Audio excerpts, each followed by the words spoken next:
మీరొక వాచ్మెన్గా మీ life start చేశారు. అక్కడి నుండి ఒక కానిస్టేబుల్ని ఒక ఐపీఎస్ ఆఫీసర్ని చేశారు. That is where I inspired from your journey. మీరు హీరోగా అనుకుంటే హీరో అవుతారు, మీరు వదిలేస్తే లైఫ్ వదిలేసినట్టే ఉంటుంది. మనకు సరైన గైడ్ లేదనుకోండి, మనం చేసే మిస్టేక్స్ తోటి 4-5 సంవత్సరాలు ఊరికే పోతుంది. అసలు ఒక విద్యార్థికి ఎగ్జామ్ ప్యాటర్న్ సరిగా తెలియకుండానే కోచింగ్ అయిపోతుంది తెలుసా. ఇప్పుడు గూగుల్ మ్యాప్ ఎలా అయితే మనకు హెల్ప్ చేస్తుందో అలా ఒక మెంటర్ హెల్ప్ చేస్తాడు. 25% of the IAS are corrupted in India, 50% are inefficient. ఆ మిగతా 25% తోనే దేశం ముందుకు నడుస్తూ ఉంది. లబాస్నా మసూరి ఉంటుంది ఉత్తరాఖండ్ లో. అందులో ఒక రూమ్ లో ఒక ఐఏఎస్, ఒక ఐపీఎస్, ఒక ఐఆర్ఎస్ ఉండేవాడు. ఇప్పుడు ఐఎఫ్ఎస్ వాళ్ళని ఉంచుతున్నారు. మీరు అమెరికాలో కానీ లేకపోతే కెనడాలో కానీ తీసుకుంటే అక్కడ సివిల్ సర్వెంట్స్ కి, పోలీసులకి, గవర్నమెంట్ జాబ్స్ కి వాల్యూ ఉండదు. ఎందుకంటే కామన్ మ్యాన్ కి తెలుసు వాడు నా సర్వెంట్ అని. కానీ ఇక్కడ హీఈస్ మై లార్డ్.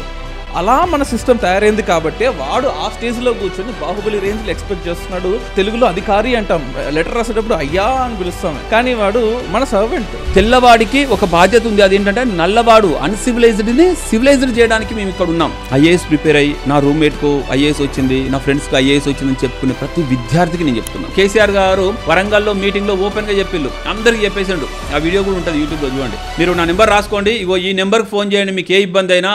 ఇవ్వడని అవినీతి అడిగితే ఆ నెంబర్ ఎక్కడ పోయింది? నువ్వు ఎంత లేటుగా కరప్ట్ అయితే నువ్వు అంత మిస్ అవుతావు, ఎంత త్వరగా నువ్వు స్టార్ట్ చేస్తే నువ్వు అంత త్వరగా బెనిఫిట్ అవుతావు. ఫస్ట్ పోస్టింగ్లోనే వాళ్ళు దొరుకుతున్నారు. అంటే ఈ IAS officer, IPS officer associations ప్రజలకి వెల్ఫేర్ కోసం కాదు. కులం తప్పు కాదు. ఎందుకంటే వాడి బెనిఫిట్ని వాడు పొందడానికి, రాబందుల మధ్య వాడి బెనిఫిట్ని, వాడి కోడిపిల్లని వాడు కాపాడుకోవడానికి కులం కావాలి. నేను ఒక ఎస్సీని, నా కమ్యూనిటీలో నాకు ఒక ప్రాబ్లం వచ్చింది, నాకు ఎవరు హెల్ప్ చేస్తాడు? ఐఏఎస్ ఆఫీసర్ హెల్ప్ చేస్తాడా? మినిస్టర్ హెల్ప్ చేస్తాడా? లేకపోతే అప్పర్ క్యాస్ట్ హెల్ప్ చేస్తాడా? ఎవరు చేస్తారు? నా కమ్యూనిటీ నేను బిల్డ్ చేసుకుంటేనే కదా నాకు హెల్ప్ చేసేది. నేను తప్పుకి నేను కులాన్ని వాడట్లేదే, నాకు కావాల్సిన రైట్స్ నాకు రావడానికి కులాన్ని వాడుతున్నా. అంటే ఈ అధికారి సరిగా పనిచేస్తే నేను నా ఎమ్మెల్యే దగ్గరికి ఎందుకు పోతాను? నా ఫ్రెండ్ ఒకడు ఐఏఎస్ ప్రిపరేషన్ చేస్తున్నప్పుడు నీ లక్ష్యం ఏంటి అన్నాను. 1000 కోట్లు సంపాదించడం నా లక్ష్యం అన్న. అద్భుతం కాదు, మహాద్భుతం మీకోసం ఎదురు చూస్తుంది అనుకోండి.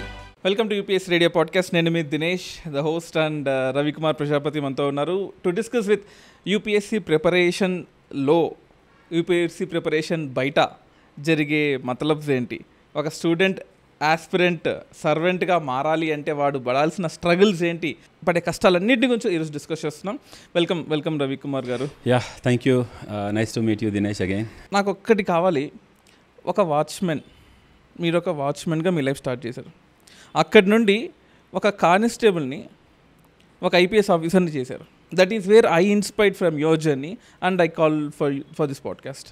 సో నాకు అది కావాలి. ఫస్ట్ థింగ్, మీరెందుకు అవ్వలేదు? First question. సెకండ్, ఒక కానిస్టేబుల్ ఐపీఎస్ ఆఫీసర్గా ఎలా అయ్యాడు? దట్ వాస్ దేశం మొత్తం ఆశ్చర్యపోయి చూస్తుంది. అంతగా మీరు దానికి ఏం చేశారు? ఈ 2 విషయాలు నాకు కావాలి. క్రింది స్థాయిలో చిన్న చిన్న ఉద్యోగాలు చేసుకుంటూ మా జీవితం ఇక్కడే అని ఉండిపోతున్న అనేక లక్షల మంది ఉద్యోగులు, అది పంచాయతీ సెక్రటరీ దగ్గర నుండి గ్రూప్ 4, గ్రూప్ 3, గ్రూప్ 2, గ్రూప్ 1 వరకు ఎంతోమంది కూడా మా లైఫ్ ఇంతే అనుకుంటారు. వాళ్ళకి సరైన ఒక ఏమంటారంటే దాన్ని కరెక్ట్ ఇన్సల్ట్ దొరకాలి, కరెక్ట్ మోటివేషన్ ఇచ్చే ఒక సంఘటన జరగాలి. అలాంటి సంఘటన ఈ రోజున ఉదయ్ కృష్ణారెడ్డి జీవితంలో జరిగింది. కాబట్టి అతను ఇన్స్పైర్ అయ్యాడు. అది కోపం కావచ్చు, ఆవేదన కావచ్చు, ఏదో ఒకటి. కానీ దాని నుండి అతను ఏం అయ్యాడనేది ఇంపార్టెంట్.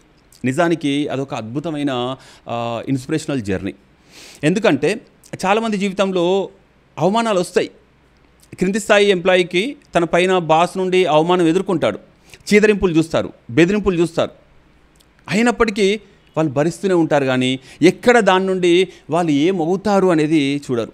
అందుకే జీవితంలో ఏదైనా అనుభవం వస్తే నాకు ఒక చేదు అనుభవం వచ్చింది అని చెప్పడం కాదు, ఆ చేదు అనుభవం తర్వాత నువ్వేం అయ్యావు అనేది ఇంపార్టెంట్. వైఫల్యం రావడం ఇంపార్టెంట్ కాదు. నీకు వైఫల్యం వచ్చింది, గొప్ప, గ్రేటే, నువ్వు చాలా బయటపడ్డావు, కానీ ఆ తర్వాత నువ్వు ఏం అయ్యావు అనేది ఇంపార్టెంట్. అది మనము ఉదయ్ కృష్ణారెడ్డి ఈ విజయ గాథలో స్పష్టంగా చూడొచ్చు. అంటే కింద పడ్డం అందరూ పడతారు, కానీ కింద పడి లేచి ఫస్ట్ ప్లేస్కి ఎవడైతే వెళ్తాడో వాడి స్టోరీని అందరూ గుర్తుపెట్టుకుంటారు. ఎగ్జాక్ట్లీ. ఎందుకంటే ఇప్పుడు చూడండి, మీరు సబార్డినేట్స్గా పనిచేస్తున్న ఉద్యోగుల అందరి జీవితాల్లో అవమానాలు ఉంటాయి. కానీ ఆ అవమానాలతో అందరూ మరి ఉదయ్ కృష్ణారెడ్డి లైన్లా కాలేదు. ఎందుకు అంటే వాళ్ళు దాన్ని తీసుకోలేదు మనసుకి. టేక్ ఇట్ ఈజీ అంటారు కదా, అదన్నట్టు సమాజంలో ఏది సీరియస్గా తీసుకోవాలో ఏది టేక్ ఈజీగా తీసుకోవాలనో తెలిసి ఉండాలి. అది సీరియస్గా తీసుకున్నాడు కాబట్టి ఆ అవమానాన్ని ఒక అద్భుతం సాధనకు ఉపయోగించుకున్నాడు. కానీ మీరు అనే దానిలో ఏంటంటే ప్రతి ఒక్కరికి అవమానం జరుగుతుంది, అందరూ జాబ్ రిజైన్ చేసేసి అన్ని ప్రతి ఒక్కరికి ఫ్యామిలీ ఉంటుంది, అన్నీ ఉంటాయి కదా. సో నాకు కోపం వచ్చింది, నేను ఒక కానిస్టేబుల్ లేకపోతే ఒక ఏఎస్ఐయో ఒక ఎస్ఐయో ఒక పోలీసో లేకపోతే ఒక అటెండరో కలెక్టర్ అవ్వాలి అని సినిమాల్లో చూస్తుంటాం. కానీ ప్రతి ఒక్కరికి అవమానాలు జరుగుతాయి. అది అది జస్ట్ సినిమాటిక్గా ఉంటుంది కానీ ప్రతి ఒక్క లైఫ్లో అవ్వదు కదా. How is it possible? నిజానికి సినిమాలో హీరో ఉంటాడు, కానీ మన జీవితంలో మనమే హీరో. మనం వేరే ఎవరినో హీరోగా చూస్తుంటాం, కానీ మన జీవితంలో మనం ఎందుకు హీరో కాకూడదు? మీరు హీరోగా అనుకుంటే హీరో అవుతారు, మీరు వదిలేస్తే లైఫ్ వదిలేసినట్టే ఉంటుంది. ఇది ఇట్స్ ఆల్ అబౌట్ ఇట్లా తాడు ఉంటుంది కదా, మనకు కైట్ ఎగిరేసినప్పుడు దారం పట్టుకుంటాం కదా, అది పట్టుకున్నంత వరకే నీ చేతిలో ఉంటుంది, వదిలేసుకుంటే వెళ్ళిపోతుంది. లైఫ్ కూడా అంతే. మరి అలాంటప్పుడు మీరు లైఫ్ స్టార్ట్ చేశారు కదా, మీకు అవమానాలనే ఒక వాచ్మెన్గా స్టార్ట్ చేసి ఒక సర్వీస్ కొడదామంటే మీరు ఢిల్లీకి వెళ్ళారు, హైదరాబాద్కి వచ్చారు, రకరకాల ప్రిపరేషన్స్ చేశారు. బట్ మీరెందుకు అవ్వలేదు? దాని నుంచి ఆయన ఎందుకు చేశారు? ఓకే, సివిల్ సర్వీసెస్ ప్రిపరేషన్ అనేది అసలు ఆ థాట్ రావడమే గొప్ప అదృష్టం. అది తిరిగి కోచింగ్ తీసుకొని ప్రిపరేషన్ చేయడం అనేది ఇంకొక అదృష్టం. అందరికీ అవి సెట్ కావు. కోరిక ఉంటుంది అందరి విద్యార్థుల్లో ఉంటుంది, ఎందుకు ఎదగాలని ఎందుకు ఉండదు. తిరిగి ఎగ్జామ్ రాసి 2-3 సార్లు ప్రయత్నాలు చేసినప్పుడు అనేక సమస్యలు వస్తాయి, అనేక సవాళ్ళు వస్తాయి, కొత్త మార్పులు వస్తాయి. ఎగ్జామ్ ప్యాటర్న్లో కూడా సిలబస్లో మార్పులు వస్తాయి. అవన్నీ దాటి వచ్చేసరికి మనకు సరైన గైడ్ లేదనుకోండి, మనం చేసే మిస్టేక్స్ తోటి 4-5 సంవత్సరాలు ఊరికే పోద్ది. ఆ విధంగా నాకు సరైన గైడెన్స్ లేదని నేను ఖచ్చితంగా చెప్తాను. పర్సనల్ మెంటర్షిప్ అనేది చాలా ఇంపార్టెంట్. ఈ రోజున కోచింగ్ తీసుకోవడం కాదు, పర్సనల్ మెంటర్షిప్ దొరికితే ఖచ్చితంగా నేను సర్వీస్లో ఉండేవాడిని. అది ఈ రోజున ఉదయకృష్ణారెడ్డికి దొరికింది, నేను ఇచ్చాను. నాకు ఎవరైతే గైడ్ లేరో ఆ లోపం లేకుండా నా తర్వాత వచ్చిన జనరేషన్కి నేను ఇస్తున్నాను కాబట్టి వాళ్ళు ర్యాంకర్లు అవుతున్నారు. సో మీరు అనేది ప్రిపరేషన్ వద్దామనుకునేవాడు కోచింగ్ ఎక్కడైనా తీసుకోవచ్చు, లేకపోతే ఒక ఫ్యాకల్టీయో లేకపోతే ఒక ఇన్స్టిట్యూట్ వాడికి అన్నీ ఇస్తుంది, అన్ని సబ్జెక్టులు ఇస్తారు, అన్ని కోచింగ్ ఇస్తుంది, 6 నెలలు అని కూర్చోబెడతారు, వాడి బ్రెయిన్ వాష్ చేస్తారు, అన్ని సబ్జెక్ట్స్ డంప్ చేస్తారు. కానీ ఆ కోచింగ్ సరిపోదంటున్నారా మీరు? యూ సెయింగ్ దట్ అంతకు మించి మెంటర్షిప్ అనేది కావాలి? ఎగ్జాక్ట్లీ యాక్చువల్గా నేను కోచింగ్ తీసుకున్నప్పుడు 1-2 ఇన్స్టిట్యూట్స్ ఉండేది, కోచింగ్ తీసుకున్నాము. ఆ కోచింగ్ వరకే ఉండేది, నిజంగా టెస్ట్ సిరీస్ కూడా ఉండేది కాదు. టెస్ట్ సిరీసు రాయకుండా డైరెక్ట్గా నేను మెయిన్స్ రాసా, నేను ఫస్ట్ టైం. కాబట్టి ఆ తర్వాత మేము గుర్తించినాం టెస్ట్ సిరీస్ అవసరం అని చెప్పి మేమే ఒక సార్తో పర్సనల్గా మాట్లాడుకొని సార్ దగ్గరికి పర్సనల్గా వెళ్ళి ఆన్సర్స్ రాయించుకున్నాం, ఆన్సర్స్ ఎవాల్యుయేషన్ చేయించుకున్నాం. సో ఇప్పుడు చూస్తే ఇన్స్టిట్యూట్స్ చాలా అయ్యాయి, కానీ సేమ్ ప్యాటర్న్ ఏంటంటే కేవలం సబ్జెక్టు చెప్పడానికి మాత్రమే కోచింగ్ సరిపోతుంది. అసలు ఒక విద్యార్థికి ఎగ్జామ్ ప్యాటర్న్ సరిగా తెలియకుండానే కోచింగ్ అయిపోతుంది తెలుసా. 10ల సంఖ్యలో విద్యార్థులు నా దగ్గరకు వచ్చిన వాళ్ళలో ఎగ్జామ్ ప్యాటర్న్ అడిగితే చెప్పరు, ఆల్రెడీ కోచింగ్ అయిపోయింది సార్, నేను మీ మెంటర్షిప్ ఇవ్వండి అంటారు. ఎగ్జామ్ ప్యాటర్న్ తెలీదు, ఏ సబ్జెక్టు ఏ పేపర్లో ఉంటుందో తెలీదు. ఇలాంటి వాళ్ళు అసలు వాళ్ళు చదివేది ఏ పేపర్లో ఉపయోగపడుతుందో తెలియని వాళ్ళు ఎలా చదువుతారు, ఎలా ర్యాంకర్లు అవుతారు? కాబట్టి ఈ రోజున కోచింగ్ మాత్రమే సరిపోదు. ఎందుకంటే అదే సబ్జెక్టుకు అదే బుక్ స్టాండర్డ్ బుక్ అనుకుంటే, ఇప్పుడు ఫర్ ఎగ్జాంపుల్ పాలిటీకి లక్ష్మీకాంత్ అనుకుంటాం, ఆ లక్ష్మీకాంత్కి సంబంధించిన పుస్తకము అందరూ చదువుతారు మార్కెట్లో, అదే 200 మంది ఒకే ఫ్యాకల్టీ క్లాస్ కూడా వింటారు, కానీ ఆ క్లాస్ రూమ్లో నుండి 2-3కే ర్యాంకులు వస్తాయి. ఎందుకు అంటే ఎక్స్ట్రా వాల్యూ అడిషన్ యాడ్ చేయాలి. అది ఎక్కడ దొరుకుద్ది అంటే పర్సనల్ మెంటార్ ఉంటేనే దొరుకుద్ది.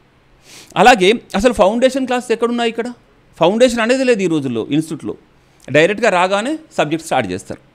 అసలు ఎగ్జామ్ ప్యాటర్న్ చెప్పాలి, ఎగ్జామ్ సిలబస్ చెప్పాలి, తర్వాత ప్రీవియస్ ఇయర్ క్వశ్చన్స్ కూడా చూపించాలి, న్యూస్ పేపర్ చదవడం ఎలా, తర్వాత మ్యాప్ పాయింటింగ్, బేసిక్ జీకే, ఇవన్నీ అయ్యాక సబ్జెక్ట్ స్టార్ట్ చేయాలి.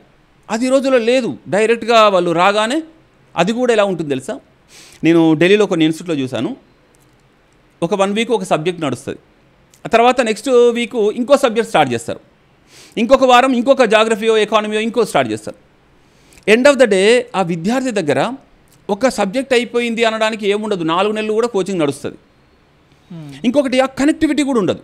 ఇవాళ ఎకానమీ 1 వీక్ చదువుతాడు, తర్వాత జాగ్రఫీ 1 వీక్, తర్వాత ఐఆర్ 1 వీక్, అసలు మళ్ళీ 4 మంత్స్ తర్వాతనో 2 మంత్స్ తర్వాత మళ్ళీ ఎకానమీ స్టార్ట్ చేస్తే, అది కంటిన్యూషన్ చేస్తే వాటి మధ్య కంటిన్యూటీ లేదు. సో అంటే కోచింగ్ ఇచ్చే వాళ్ళకు కూడా ఇది తెలీదా అంటే వాళ్ళకు మేనేజ్మెంట్ రిలేటెడ్ ఇష్యూస్ ఉంటాయి, అనేక బ్యాచ్లు ఉంటాయి. సో ఒక ఫ్యాకల్టీ 4 బ్యాచ్లకి 4 చెప్పేసి ఇంకో దానికి ఎంగేజ్ చేస్తారు. సో ఈ విధంగా వాళ్ళు అడ్మినిస్ట్రేటివ్ ఇష్యూస్ వల్ల ఒక బ్లాక్ని పూర్తిగా ఫినిష్ చేయకుండానే ఇంకోటి స్టార్ట్ చేస్తున్నారు. మీరు అన్నదాలు నాకు ఒక పాయింట్ నచ్చింది. మనం పెద్ద పెద్ద ఇన్స్టిట్యూట్స్ అశోక్ నగర్లో చూస్తే ఒక క్లాస్లో 200 మంది 300 మంది ఉన్న వాళ్ళు కూడా ఉన్నారు, కానీ అందులో నుంచి ఒక్కడు లేదా ఇద్దరే అవుతున్నారు. అంటే మిగతా 299 మంది ఇన్క్యాపబుల్ అని కాదు, వాడు బయటకు వచ్చిన తర్వాత వండర్స్ క్రియేట్ చేస్తున్నారు, రైట్? క్యాబినెట్ లెవెల్లో ఉన్న మెంబర్స్ కూడా ఉన్నారు, నేమ్స్ కూడా వద్దు. బట్ ఎందుకొని ఆ 200 మందిలో 300 మందిలో ఒక్కడే అవుతున్నాడు? అది దానికి నాకు పర్ఫెక్ట్ ఆన్సర్ కావాలి. 200 మందిలో ఒక్కడేనా సివిల్ సర్వీసెస్ అంటే? నా స్టూడెంట్ ఒక అమ్మాయి ఉండే ఢిల్లీలో, అమ్మాయి పేరు కూడా చెప్తాను, దీక్షా జైన్. తను ఇప్పుడు ఐఏఎస్ ఆఫీసర్, యూపీ క్యాడర్లో ఉంది. తను టెస్ట్ సిరీస్ రాసేది. టెస్ట్ సిరీస్ రాసినప్పుడు ఆమె ఆన్సర్ చాలా అద్భుతంగా అనిపించేది నాకు. తనకు నేను టాప్ మార్క్స్ వేసేవాడిని, ఎగ్జాక్ట్లీ తనకే మంచి 22nd ర్యాంక్ వచ్చింది. సో తర్వాత ఒకసారి రిజల్ట్ వచ్చాక తను హైదరాబాద్కి వచ్చేసి ఇక్కడ కలిసిందండి. కలిసినప్పుడు నేను చెప్పాను, అంటే కొన్ని విషయాలు అడిగాను. క్లాస్లో అంతమంది ఉన్నారు కదా, నా దగ్గరికి చాలా వందల ఆన్సర్స్ వచ్చేవి, అందులో నీ ఆన్సర్సే చాలా బాగుండేవి, నీ ఒక్కదానికే నేను టాప్ మార్క్స్ వేసేవాడిని. ఎందుకంటే అవి ఆ క్వాలిటీస్ చూస్తుంటే ఆన్సర్ స్టార్టింగ్ కానీ ఎండింగ్ కానీ మధ్యలో ఎనాలిసిస్ కానీ చాలా బాగుండేది. కాబట్టి మరి నీకు ఇవన్నీ ఎలా తెలిసాయి అంటే తను ఒక మాట అన్నది, సార్ క్లాస్లో 200 మంది కూర్చునే వాళ్ళు నాతోటి, కానీ క్లాస్ చెప్తున్న ఫ్యాకల్టీ ఏం చెప్తున్నాడు, అది సిలబస్లో ఎక్కడ కనెక్ట్ అవుతుంది, నాకు ఎటువంటి క్వశ్చన్స్ రేపు రాబోతున్నాయి ఇందులో అనేది నాకు ముందే తెలుసు. ఎందుకంటే నాకు పర్సనల్ గైడెన్స్ ఉంది, నాకు పర్సనల్ మెంటార్షిప్ ముందే ఉంది. కాబట్టి అసలు కోచింగ్ కంటే ముందే నాకు ఈ మెంటార్షిప్ ఉంది. దాంతో క్లాస్లో సార్ చెప్పేది ఎలా వాడుకోవాలో నాకు ముందే తెలుసు. ఇప్పుడు 200 మందిలో 200 మందికి ఆ సబ్జెక్టు ఎక్కడ కనెక్ట్ అవుతుందో తెలీదు. కేవలం విషయ పరిజ్ఞానం నేర్చుకుంటారు, కానీ వాళ్ళకు ఎగ్జామ్ కనెక్టివిటీ అనేది ఉండట్లేదు. ఇంకోటి నాకు తెలుసు, నేను చదివేది ప్రతిదీ ఆన్సర్ రైటింగ్ చేయాలి. కోచింగ్ తీసుకుంటున్న వాళ్ళల్లో 90% ఆ కోచింగ్ టైంలో క్లాసులు మాత్రమే వింటారు, వాళ్ళు ఎటువంటి ఆన్సర్ రైటింగ్ చేయరు అని చెప్పేసి తను క్లియర్గా చెప్పింది. కాబట్టి కోచింగ్ తీసుకొని ఏదో పెద్ద ర్యాంకర్లు ఉన్న ఇన్స్టిట్యూట్లో చేస్తే నేను ర్యాంకర్ని అవుతాను అనేది చిన్న వాళ్ళకు వాళ్ళు చేసుకున్న మోసం. కాబట్టి ర్యాంకర్లు ఎన్నో ప్రయోగాలు చేస్తారు, ఎన్నో కష్టాలు పడి ఉంటారు, ఆ కష్టం నువ్వు పడాలి. అలాగే నువ్వు కరెక్ట్ గైడెన్స్ తీసుకున్నావు అనుకో, నువ్వు చేసే తప్పులు తగ్గుతాయి, నువ్వు చేయాల్సిన ప్రయోగాలు తగ్గుతాయి. నువ్వు 4 గల్లీలు చెక్ చేసి డెస్టినేషన్ చేరకుండా నేరుగా డెస్టినేషన్కి రీచ్ కావచ్చు. అందుకు ఇప్పుడు గూగుల్ మ్యాప్ ఎలా అయితే మనకు హెల్ప్ చేస్తుందో అలా ఒక మెంటర్ హెల్ప్ చేస్తాడు. నువ్వు ఎక్కడున్నావు, నీ క్వాలిటీస్ ఏంది, ఐఏఎస్ కావాలంటే కావాల్సిన క్వాలిటీస్ ఏంది, ఈ రెండింటి మధ్య గ్యాప్ ఎంత ఉంది, ఆ గ్యాప్ని ఫిల్ చేసేవాడే మెంటర్.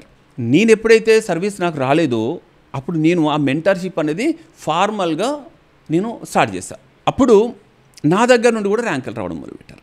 కోచింగ్ తీసుకోండి, మీరు ఎక్కడైనా కోచింగ్ తీసుకోండి, కానీ ఆ పర్సనల్ గైడెన్స్ మాత్రం ఖచ్చితంగా ఒక ఎక్స్పీరియన్స్డ్ ఆల్రెడీ ఆ ప్రాసెస్ మొత్తం తెలిసిన పర్సన్ మీకు తోడుగా ఉండాలి, అతని దగ్గర తీసుకోవాల్సి ఉంటుంది.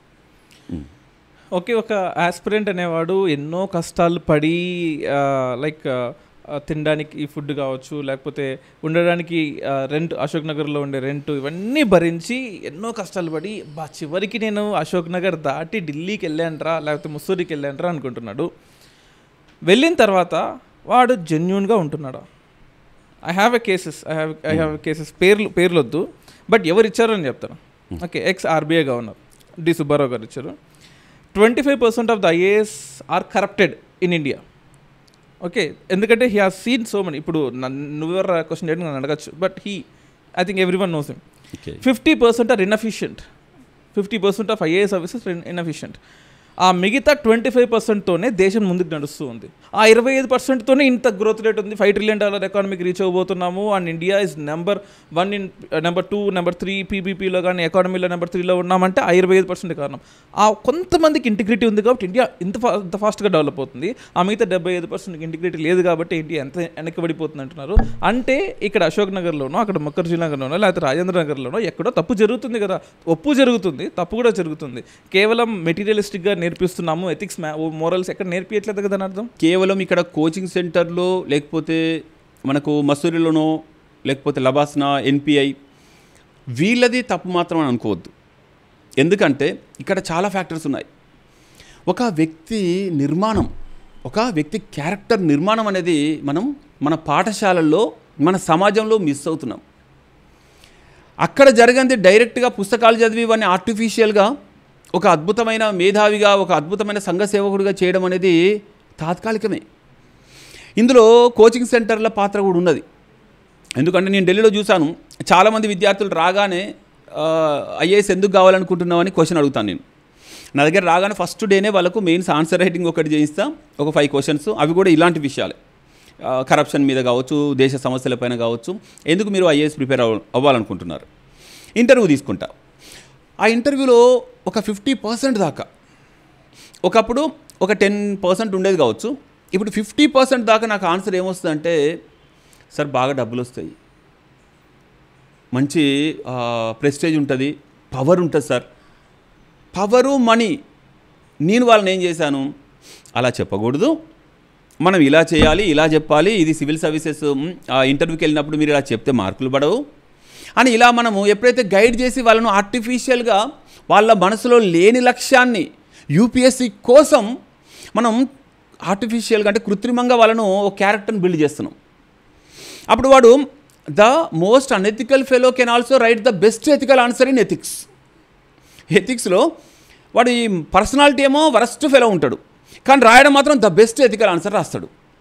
ఇప్పుడు దీని ద్వారా అతనికి మంచి మార్కులు వస్తాయి, ఐఏఎస్ అవుతాడు. అయిన తర్వాత తన ఒరిజినల్ ఏదంటే మనకు ఉంటుందిగా మేకవన్య పులులు అని, వాళ్ళు ఒరిజినల్ క్యారెక్టర్ బయటకు తీస్తున్నారు. దానికి సీనియర్ల పాత్ర కూడా కొంత ఉంటుంది. అంటే ఆల్రెడీ సిస్టమ్ను మంచిగా ఇది అవినీతిని వ్యవస్థీకృతం చేసిన సిస్టమ్ని ఎస్టాబ్లిష్ చేసి పెట్టుకున్నాం. అంటే నువ్వు అక్కడ సీట్లో కూర్చున్నావంటే సీటుకు కమిషన్ వస్తుంది, అంతే, నువ్వు అడగాల్సిన అవసరం లేదు. ఇది బ్రిటిష్ లెగసీయా లేకపోతే అంతకుముందు ఉందా అంటే మనకు కౌటిల్యుని కారణం నుండే ఉంది. కౌటిల్యుడే చెప్పాడు, ఒక ప్రభుత్వ ఉద్యోగి నీటిలో చేపలాంటోడు, చేప నీటిని మింగుతుందా లేదా చేపకు మాత్రమే తెలుసు. అలాగే ఇక్కడ ఒక ప్రభుత్వ ఉద్యోగి అవినీతి చేస్తున్నాడా లేదా, రూల్స్ వైలేట్ చేస్తున్నాడా లేదా అనేది తనకు మాత్రమే తెలుసు. మిగిలిన వాళ్ళు గుర్తుపట్టే స్థాయి కానీ పరిస్థితులు కానీ ఈ రోజున లేకుండా చేశారు. అందుకు మనము ఏ ఒక్క సంస్థను బ్లేమ్ చేసేది లేదు, మొత్తం ఉమ్మడిగా ఒక సమాజం మొత్తం కూడా కలిసి దీనికి రెస్పాన్సిబిలిటీ తీసుకోవాలి. సరే, మీరు అన్నట్టు ఒక సంస్థని బ్లేమ్ చేయకూడదని అన్నారు. మన ఇండియాలో కరప్షన్ని తగ్గించడానికి, ఒక కామన్ మ్యాన్కి కరెక్ట్ సర్వీసెస్ అందించడానికి ఇండియాలో దగ్గర 25 డిపార్ట్మెంట్స్ ఉన్నాయి. 25 నుంచి 32 డిపార్ట్మెంట్స్ వచ్చాయి. అందులో కొన్ని CVC, central vigilance commission, CBI, enforcement directorate of revenue intelligence అని, directorate general of foreign trade అని, సిఏజీ కంట్రోలర్ ఆడిటర్ జనరల్ అని, national investigation agency, CBEC, ombudsmen అని, Lokayukta, Rajasthan anti corruption bureau, Delhi anti corruption, చెప్పుకుంటూ పోతే పెద్ద లిస్ట్ ఉంది. ఇంతమంది ఈ టాప్ ఇన్స్టిట్యూషన్స్ అందరిలో ఉన్న వాళ్ళు ఎవరు? ఐఏఎస్ ఆఫీసర్లే. ఐఏఎస్ ఆఫీసర్లు హానెస్ట్గా ఉన్నవాడు ఈడికి వెళ్తున్నాడు. మరి వాడు పట్టుకునేది ఐఏఎస్ ఆఫీసర్లోనో, గ్రూప్ 1 ఆఫీసర్లోనో, గ్రూప్ 2 ఆఫీసర్లోనో. అంటే ఇంత సిస్టమ్, ఒక సూపర్ సిస్టమ్ మనకున్నా కూడా మన కరప్షన్, మనం 90 ప్లేస్లో ఉన్నాం. 180 కంట్రీస్లో 90 ప్లేస్లో కరప్షన్ ఉన్నాం. ఓకే, ఫస్ట్ డెన్మార్క్, నార్వే వీళ్ళు ఉంటే మనం 90 ప్లేస్లో ఉన్నాం. అంటే ఎక్కడో తప్పు జరుగుతుందనే కదా. ఎక్కడ జరుగుతుంది తప్పు? కనిపెట్టలేకపోతున్నాడా? కరప్షన్ జరిగితే కనిపెట్టలేకపోతున్నాడా? సిస్టమే కరప్ట్ అయిపోయిందా? ఓకే, ఇప్పుడు ఇన్ని సంస్థలు ఉన్నా కానీ అవినీతి జరుగుతుంది, వాటిని ఆపలేమో అనే ఒక క్వశ్చన్ తీసుకుంటే, మీకు యూపీఎస్సీ సెలెక్షన్ చేశాక ర్యాంకర్లని డిఓపిటికి ఇస్తుంది. వాళ్ళు ఐఏఎస్, ఐపీఎస్లను, ఐఎఫ్ఎస్లను మసూరి తీసుకెళ్ళి ఫౌండేషన్ కోర్సు ఇస్తారు. ఆ ఫౌండేషన్ కోర్సులో లబాస్నా మసూరి ఉంటుందిగా ఉత్తరాఖండ్లో. అందులో ఒక రూమ్లో ఒక ఐఏఎస్, ఒక ఐపీఎస్, ఒక ఐఆర్ఎస్ ఉండేవాడు. ఇప్పుడు ఐఎఫ్ఎస్ వాళ్ళని ఉంచుతున్నారు. సో వీళ్ళు ముగ్గురు ఒక్కొక్క రూమ్లో ఉంటారు, ఒక గదిలో. అలాగే వీళ్ళందరికీ కలిపి ఫౌండేషన్ ఇవ్వడం ద్వారా వీళ్ళందరి మధ్యలో చక్కటి ఫ్రెండ్షిప్ ఏర్పడుతుంది. ఈ ఫ్రెండ్షిప్ అనేది రేపు వాళ్ళు సర్వీస్లో పోయిన తర్వాత అర్థమవుతుందా? సర్వీస్లో పోయిన తర్వాత మనకు వాట్సాప్ గ్రూపులు ఉన్నాయి. తెలుగు సివిల్ సర్వెంట్ల గ్రూప్ ఉంటుంది, తమిళ్ సివిల్ సర్వెంట్ల గ్రూప్ ఉంటుంది, ఐఏఎస్లకు సపరేట్ గ్రూప్ ఉంటుంది, ఐఆర్ఎస్లకు సపరేట్ గ్రూపులు ఉంటాయి. ఇదంతా కూడా చక్కగా కోఆర్డినేటెడ్ ఒక నెట్వర్క్ అనేది ఉంది. ఇప్పుడు వాళ్ళకి ఏదైనా కావాలనుకుంటే మనోడే ఉన్నాడు అక్కడ. ఆల్రెడీ వాళ్ళ ఫ్రాటర్నిటీ అని గ్రూపులు ఉన్నాయి ఇప్పుడు, వాట్సాప్ గ్రూపులు. ఫస్ట్ ఒక ఐఏఎస్ ఆఫీసర్ ఎవరైనా ఐఏఎస్ వచ్చిందంటే ముందు ఎన్ని గ్రూపులు ఉన్నాయి అన్నిట్లో చేరుతాడు. అందులో కూడా సీనియర్లు జూనియర్లతో అవసరం ఉంటుంది కాబట్టి వాళ్ళు జూనియర్లకు రెస్పెక్ట్ ఇస్తారు, సన్మానం చేస్తారు, లంచ్లకు పిలుస్తారు. అలాగే జూనియర్లు సీనియర్లతో అవసరం ఉంటుంది, అనుభవం ఉంటుంది, ఎలా మనం బయటపడాలి ఏమైనా జరిగితే అని చెప్పేసి. అలాగే అడ్మినిస్ట్రేషన్లో ఉన్న సాధక బాధకాలు తెలుసుకోవడానికి, ఒక మంచి చేయడానికి కూడా సీనియర్ల అవసరం ఉంటుంది. కాబట్టి సీనియర్లతో వీళ్ళు రిలేషన్ పెంచుకుంటారు. వీళ్ళ అవసరం వాళ్ళకు ఉంది, వాళ్ళ అవసరం వీళ్ళకు ఉంది. కానీ వీళ్ళిద్దరి అవసరం దేశానికి ఎంతవరకు ఉంది అనేది పెద్ద క్వశ్చన్ ఇక్కడ. వీళ్ళిద్దరూ కలిసి దేశం మంచి కోసం చేస్తే మన దేశం విశ్వ గురువు స్థానానికి వెళ్ళిపోద్ది, సూపర్ పవర్ అవుద్ది.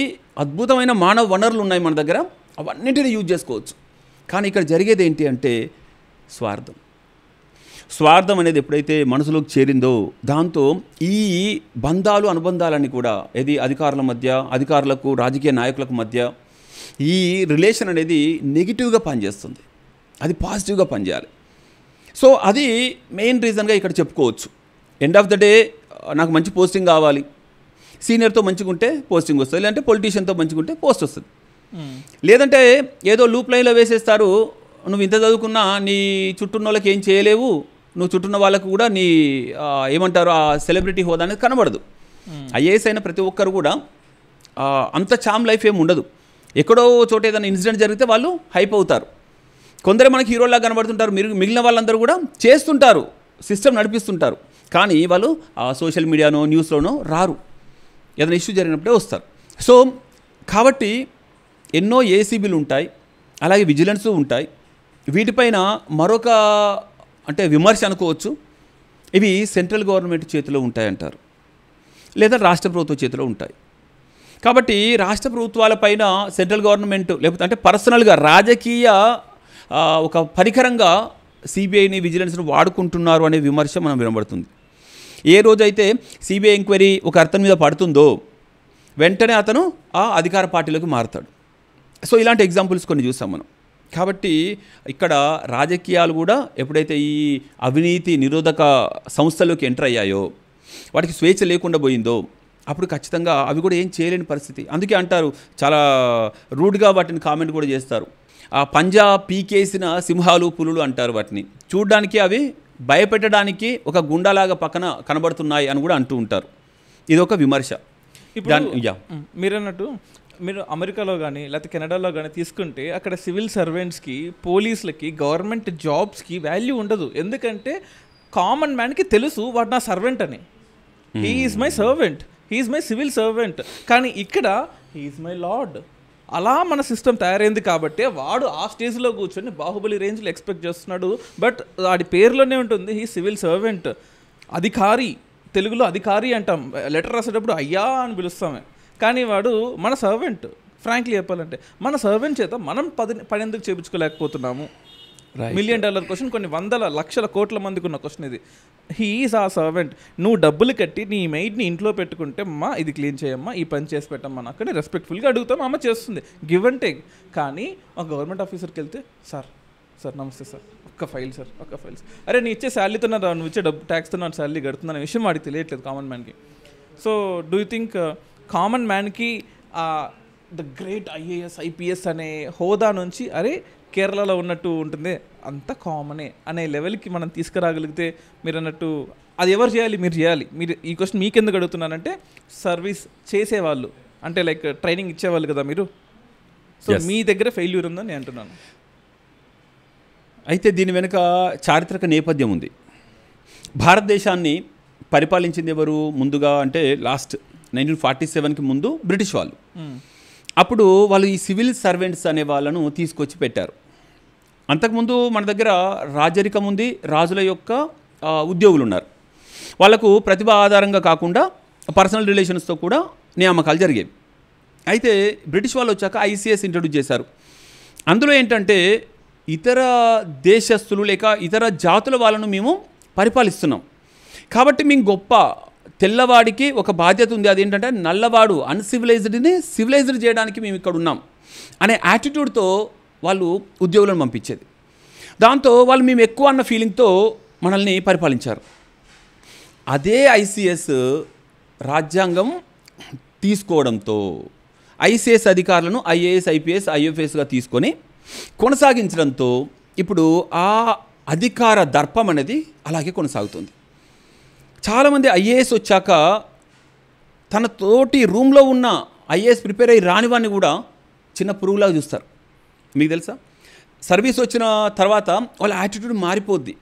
అంతెందుకు, తనకు బేసిక్ నుండి అడ్వాన్స్డ్ వరకు నేర్పించిన గురువును కూడా వాళ్ళు తర్వాత రెస్పెక్ట్ ఇవ్వరు. నాకు తెలిసి ఇది మీకు అయిందని నేను విన్నాను. సో అటువంటి కేసులు మీ స్టూడెంటో లేకపోతే మీ ఫ్రెండో ఐఏఎస్, ఐపీఎస్ వచ్చిన తర్వాత మీరు కాల్ చేసి ఎత్తని వాడు ఎవరైనా ఉన్నారా? పేర్లు మీకు చెప్పడానికి ఓకే అనిపిస్తే. ఓకే, చాలామంది ఉన్నారు. నేను సివిల్ సర్వీసెస్కి ప్రిపరేషన్కి ఇక్కడికి వచ్చినప్పుడు ఇన్నోసెంట్గా ఏం తెలియక అమాయకంగా ఉన్న వాళ్ళు, అన్న గీ గైడెన్స్ ఇవ్వవా, ఏ బుక్ చదవాలని నన్ను అడిగిన వాళ్ళు, నా ముందే నాకు ప్రిలిమ్స్ కాలేదు, మెయిన్స్ కాలేదని ఏడ్చిన వాళ్ళు, సర్వీస్ కొట్టాక అంటే దగ్గరుండి వాళ్ళకి గైడ్ చేశాక సర్వీస్ కొట్టాక మనల్ని అంటే నన్నే లైట్ తీసుకొని లేకపోతే ఇంకేదో హీనంగా కామెంట్ చేసిన వాళ్ళు ఉన్నారు. ఓపెన్గా చెప్పాలంటే, నువ్వు ఇక్కడికి వచ్చి ఏం చేశావు, నువ్వేం సాధించావు, ఈ ఇన్ని సంవత్సరాలు ప్రిపేర్ అయ్యావు కదా అని చెప్పి నన్నే క్వశ్చన్ చేశాడు మా రూమ్మేట్, ఒక ఫ్రెండ్. అంటే just because of success you should not fail as a human being. నీకు సక్సెస్ వచ్చింది కాబట్టి నువ్వు మనిషిగా ఫెయిల్ కావద్దు. అదే ఫెయిల్యూర్ నీకు వచ్చి ఉంటే అది వాళ్ళు చూడ. మా ఫ్రెండ్ ఒకడు ఉండే, నాకు సర్వీస్ రాలేదు, వాడికి వచ్చింది. వాడు ఒక మాట అన్నాడు, నీ ఫోన్లో ఎంతమంది ఐఏఎస్ ఉన్నారు నీ ఫ్రెండ్స్ అన్నారు. నాకు అప్పటికి ఒక 40 మంది దాకా ఫ్రెండ్స్, నా రూమ్మేటు, నా బ్యాచ్మేట్స్ ఉన్నారు. వాళ్ళందరి పేర్లు పక్కన ఐఏఎస్, ఐపీఎస్, ఐఆర్ఎస్ మస్తు గ్రేట్గా రాసుకున్నా, సూపర్ నా ఫ్రెండ్స్ అనుకుంటున్నా. ఒకటే మాట అన్నాడు, నువ్వు ఇప్పుడు ఈ నెంబర్లను డిలీట్ చేసి వదిలేయి, ఏ ఒక్క ఫ్రెండ్ అయినా నీకు బ్యాక్ ఫోన్ చేస్తాడా చూడు. అర్థమైందా? నేను ఓకేరా నీ ముందే చేస్తా అని చెప్పి డిలీట్ చేసినాం. అప్పటికి నాలో కొంచెం ఉండే, నా ఫ్రెండ్స్ అన్న ఐఏఎస్ లైన్లు, నాకు రాకపోయినా నా మిత్రులు అది ఇది అనే ఒక ఫీల్ ఉండేది మంచిగా. 1 year తర్వాత కూడా ఒక్క ఫోన్ కాల్ కూడా నాకు రాలే. 1 year కాదు, 2 years కాదు, 4-5 years అయిపోయింది. ఒక్క ఫోన్ కాల్ కూడా ఏ ఒక్కరు ఫోన్ చేయలేదు.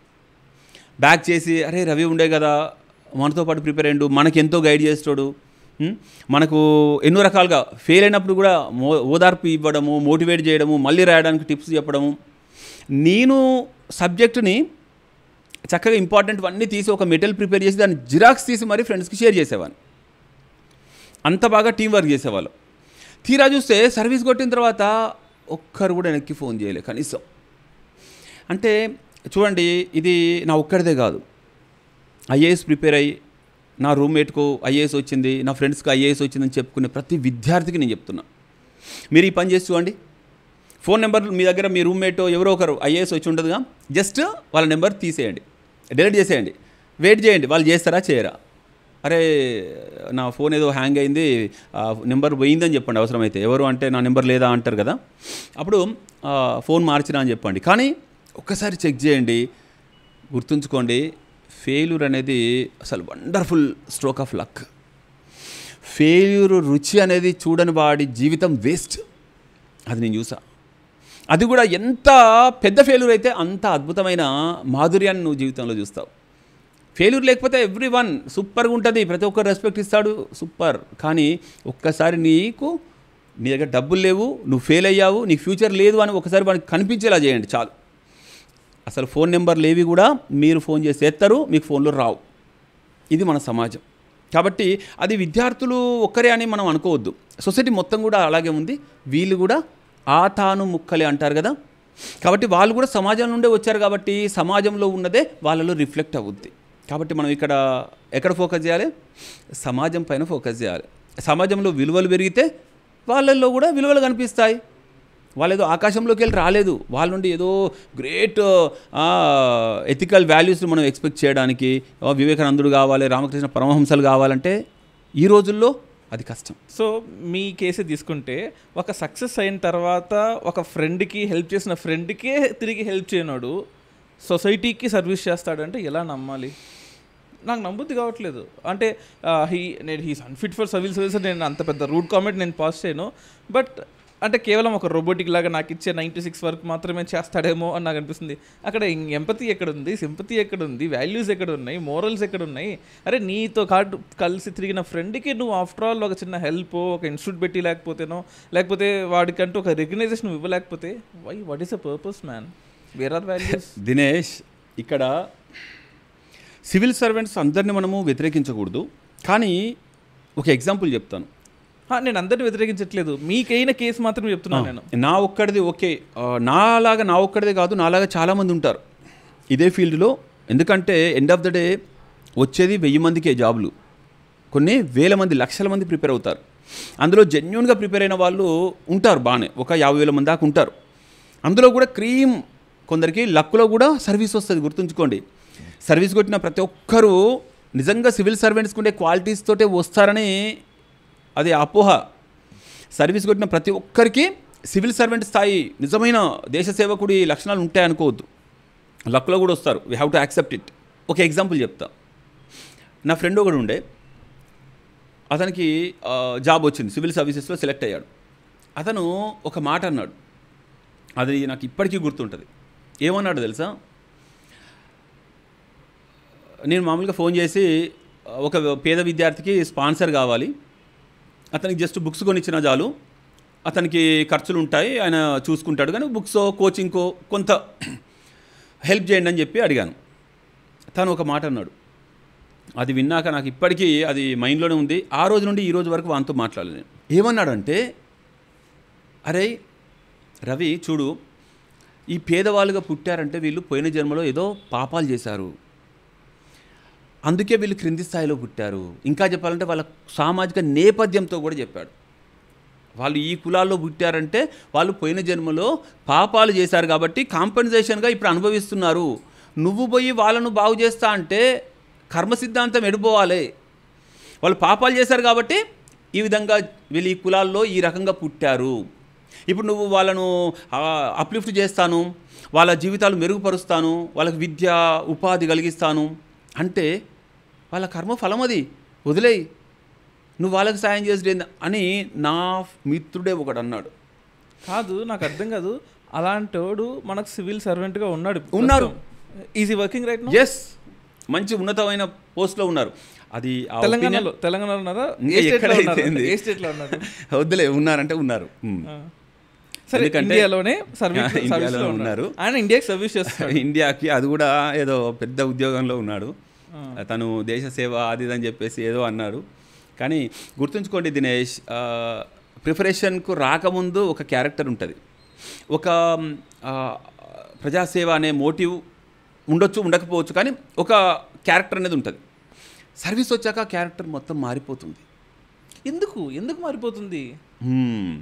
ఎందుకంటే ఇక్కడ మనము హ్యూమన్ క్యారెక్టర్నో లేకపోతే హ్యూమన్ నేచర్నో బ్లేమ్ చేయలేము అవుట్ రైట్గా. అలాగే దేశం కోసము తన జీవితాలను పెట్టిన శంకరన్ లాంటి వాళ్ళు ఉన్నారు. మరి శంకరన్ లాంటి ఐఏఎస్ ఆఫీసర్లు, వాళ్ళకు కూడా ఇదే అధికారం వచ్చింది, వాళ్ళకు కూడా ఇదే పదవులు ఇచ్చారు కదా. మరి వాళ్ళెందుకు అద్భుతంగా వండర్స్ క్రియేట్ చేశారు, వీళ్ళెందుకు ఒక వర్గం ఇలా తప్పుదారి పడుతున్నారు అంటే కారణము దాంట్లో సొసైటీ, సీనియర్స్, అలాగే ఫెసిలిటేటింగ్ ఫ్యాక్టర్స్. ఇప్పుడు నాకు ఉందండి, మంచి పోస్ట్లో ఉండాలి అని ఉంది. ఆ పోస్ట్లో ఉండాలంటే సూట్ కేసు ఇవ్వాలి. రాజకీయపరమైన అవినీతి ఉంది. నువ్వు సూట్ కేసు ఇస్తేనే మంచి పోస్ట్ వస్తుంది అన్నప్పుడు, లేకపోతే రాజకీయ నాయకుడికి అనుకూలంగా పనిచేస్తేనే నాకు మంచి పోస్ట్ వస్తుంది అన్నప్పుడు, వీళ్ళు కూడా అదే విధంగా వెళ్తున్నారు, మంచి పోస్టు తెప్పించుకుంటున్నారు. ఆ తర్వాత మళ్ళీ సంపాదించుకోవాలి, ఎందుకంటే ఇంకో మంచి పోస్ట్ కోసం పోవాలి. ఇప్పుడు మీరు ఇందాక అన్నట్టు శంకరన్ గారు కానీ, మాలకొండయ్య గారు కానీ, జయప్రకాష్ నారాయణ గారు కానీ, వీళ్ళందరూ ఐఏఎస్లు వచ్చారు, వాళ్ళు చేసిన సేవలు ఎప్పటికీ గుర్తుపెట్టుకుంటున్నారా? కానీ ఆ స్టేజ్ ఐఏఎస్ ఆఫీసరు గత 10 ఏళ్లలో, తెలంగాణ వచ్చిన 10 ఏళ్లలో తెలంగాణలో కానీ లేదు ఆంధ్రాలో కానీ డివైడ్ అయిన తర్వాత ఒక్కరి పేరు చెప్పండి సార్. సోషల్ మీడియా ఇన్ఫ్లుయెన్సర్స్ కాదండి, సోషల్ మీడియా ఇన్ఫ్లుయెన్సర్స్ కాదు, ఓకే, ఒక్కరి పేరు చెప్పండి. అంతెందుకు, మనకు సివిల్ సర్వెంట్స్ నుండి ఒక భారతరత్న లేడు. నిజంగా దేశ సేవేగా వీళ్ళ లక్ష్యం, వీళ్ళ వృత్తిలో భాగమే. నిజంగా గుర్తుంచుకోండి, మన అంతరంగంలో ఉన్న కోరిక, మన ప్యాషన్ ఏదైతే ఉంటుందో అది మన వృత్తిగా మారినప్పుడు అదే స్వర్గం. అంతకు మించిన దేశ సేవ లేదు. నువ్వు ఎక్కడికో పోయి ఏదో చేయాల్సిన అవసరం లేదు. నీ మనసులో ఏదైతే కోరిక ఉంటుందో, ఏ వృత్తి అయితే చేస్తే బాగుంటుంది, నీ ప్యాషను, నీ హాబీయో, అదే నీ వృత్తి కావాలి. అప్పుడు నిజమైన క్వాలిటీ ఆఫ్ సర్వీస్ అనేది వస్తుంది. కానీ ఈ రోజుల్లో ఐఏఎస్ ఐపీఎస్ అయిన వాళ్ళు ఎంతమంది సంతృప్తిగా ఉన్నారు ఒకసారి మీరు ఎంక్వైరీ చేయండి. దానిపైన ఒక చిన్నపాటి సర్వే చేయండి. నాకు ఐఏఎస్ కావాలని ఉన్నాను, కానీ ఐఏఎస్ రాలేదు, నాకు అసంతృప్తిగా ఉంటా. నీకు ఐఏఎస్ అయ్యి నా సొంత రాష్ట్రం రాలేదు, వేరే రాష్ట్రం ఎక్కడో ఇష్టం లేని రాష్ట్రం వచ్చింది, నేను సంతృప్తిగా లేను. చూసారా, కొన్ని రాష్ట్రాల్లో కొన్ని ప్రాంతాల్లో ఐఏఎస్ క్యాడర్ వస్తే అమ్మాయి పెళ్లి చేసుకోవడానికి అమ్మాయి కూడా దొరకని పరిస్థితులు ఉన్నాయి. మరి వాళ్ళ పరిస్థితి ఏంటి? వాళ్ళు అసంతృప్తిగా ఉన్నారు. ఎందుకు అంటే వాళ్ళు అనుకున్న కోరికలు అనేవి నెరవేరలేదు కాబట్టి ఇక్కడ మనం గ్రీడీ అనేది తీసుకోవచ్చా అంటే ఎండ్ ఆఫ్ ద డే బుద్ధుడు చెప్పినట్టుగా మన కష్టాలకు కారణం కోరికలే, అనవసరమైన కోరికలు. గాంధీజీ చెప్పినట్టుగా నీకు కావాల్సింది ఈ ప్రపంచం ఇస్తుంది, కానీ అత్యాశనివ్వదు. నీ గొంతెమ్మ కోరికలు ఈ ప్రపంచం తీర్చదు. దానికోసం నువ్వు కావాలనుకుంటే జాబ్ వదిలేసి చక్కగా నువ్వు బిజినెస్ స్టార్ట్ చేసుకో, డబ్బు సంపాదించు. నీకు నిజంగా డబ్బే సంపాదించాలనుకుంటే ప్లీజ్ దయచేసి మీరు ఐఏఎస్ ప్రిపేర్ కాకండి.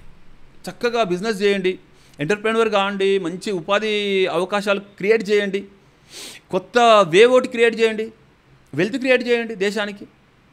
సేవ పేరుతో ఉద్యోగంలో చేరి చివరికి మీరు చేసేది ఏంటి? Minting money. కొందరు ఏం చేస్తారు? అగ్రెసివ్గా మింటింగ్ చేస్తారు. అంటే ఎక్కడ ఛాన్స్ దొరికితే అక్కడ 10,000 కూడా వదలకుండా చేసే అవినీతి చేసే అధికారులు ఉన్నారు. అది పెద్ద స్థాయి వాళ్ళు. ఇక కొందరు సేఫ్ వాటర్ జర్నీ అంటారు, అంటే సేఫ్ వాటర్ స్విమ్మింగ్ అంటారు. అంటే ఎంతవరకు వస్తే అంతవరకే, ఎక్కువ వాళ్ళు పీడించరు. ఇవన్నీ. కానీ మూడో కేటగిరీ ఒకటి ఉంది, ప్రాణం పోయినా కూడా డబ్బు ముట్టని ఐఏఎస్ ఆఫీసర్లు ఐపీఎస్ ఆఫీసర్లు ఉన్నారు కాబట్టి దేశం ఇలా నడుస్తుంది. వాడు పడే కష్టం ప్రపంచంలో నాకు తెలిసి ఎవడు పడినాడేమో. వాడు ఐఏ సీనియర్స్ నుంచి, జూనియర్స్ నుంచి, కొలీగ్స్ నుంచి, సొసైటీ నుంచి, మినిస్టర్ల నుంచి ఎంత ప్రెజర్ అనుభవించి సూసైడ్ చేసుకున్న వాళ్ళు కూడా ఉన్నారు, ప్రెజర్ భరించలేక, అవినీతి చేయలేక. కర్ణాటకలో ఉన్నారు.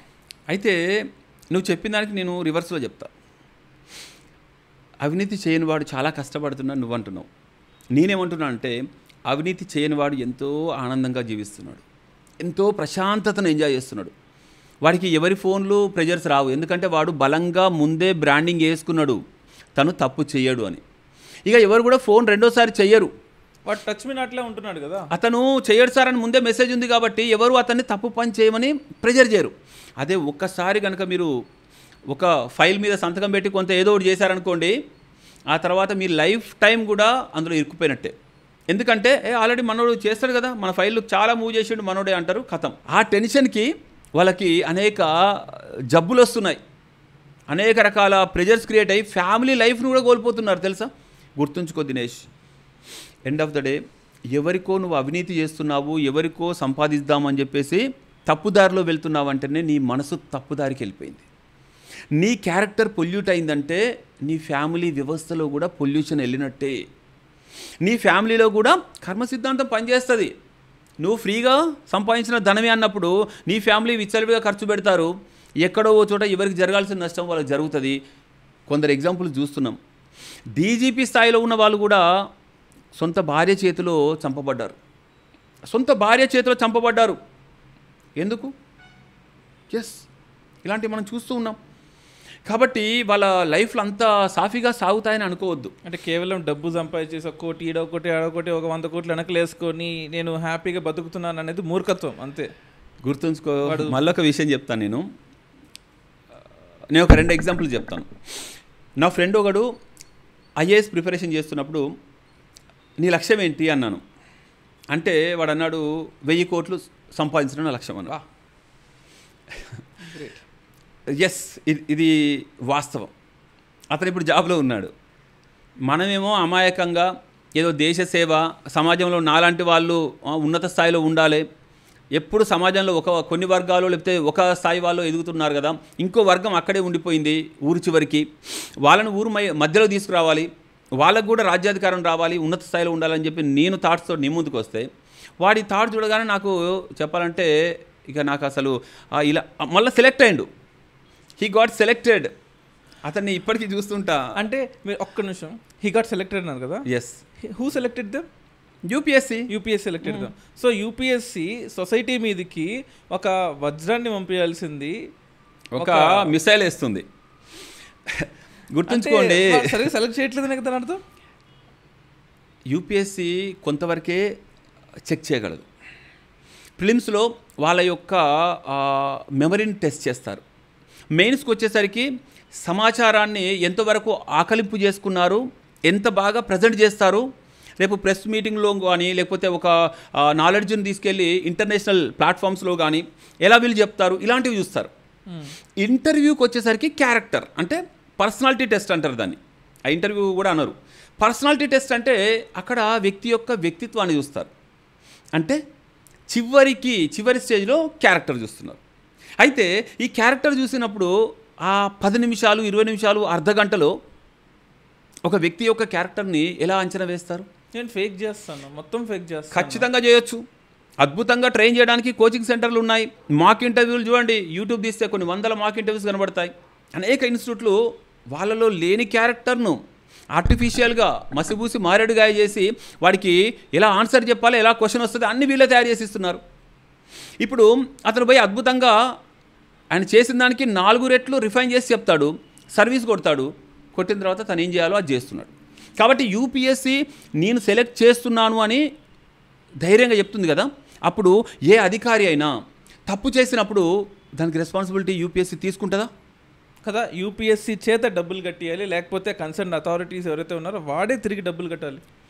తీసుకోరు.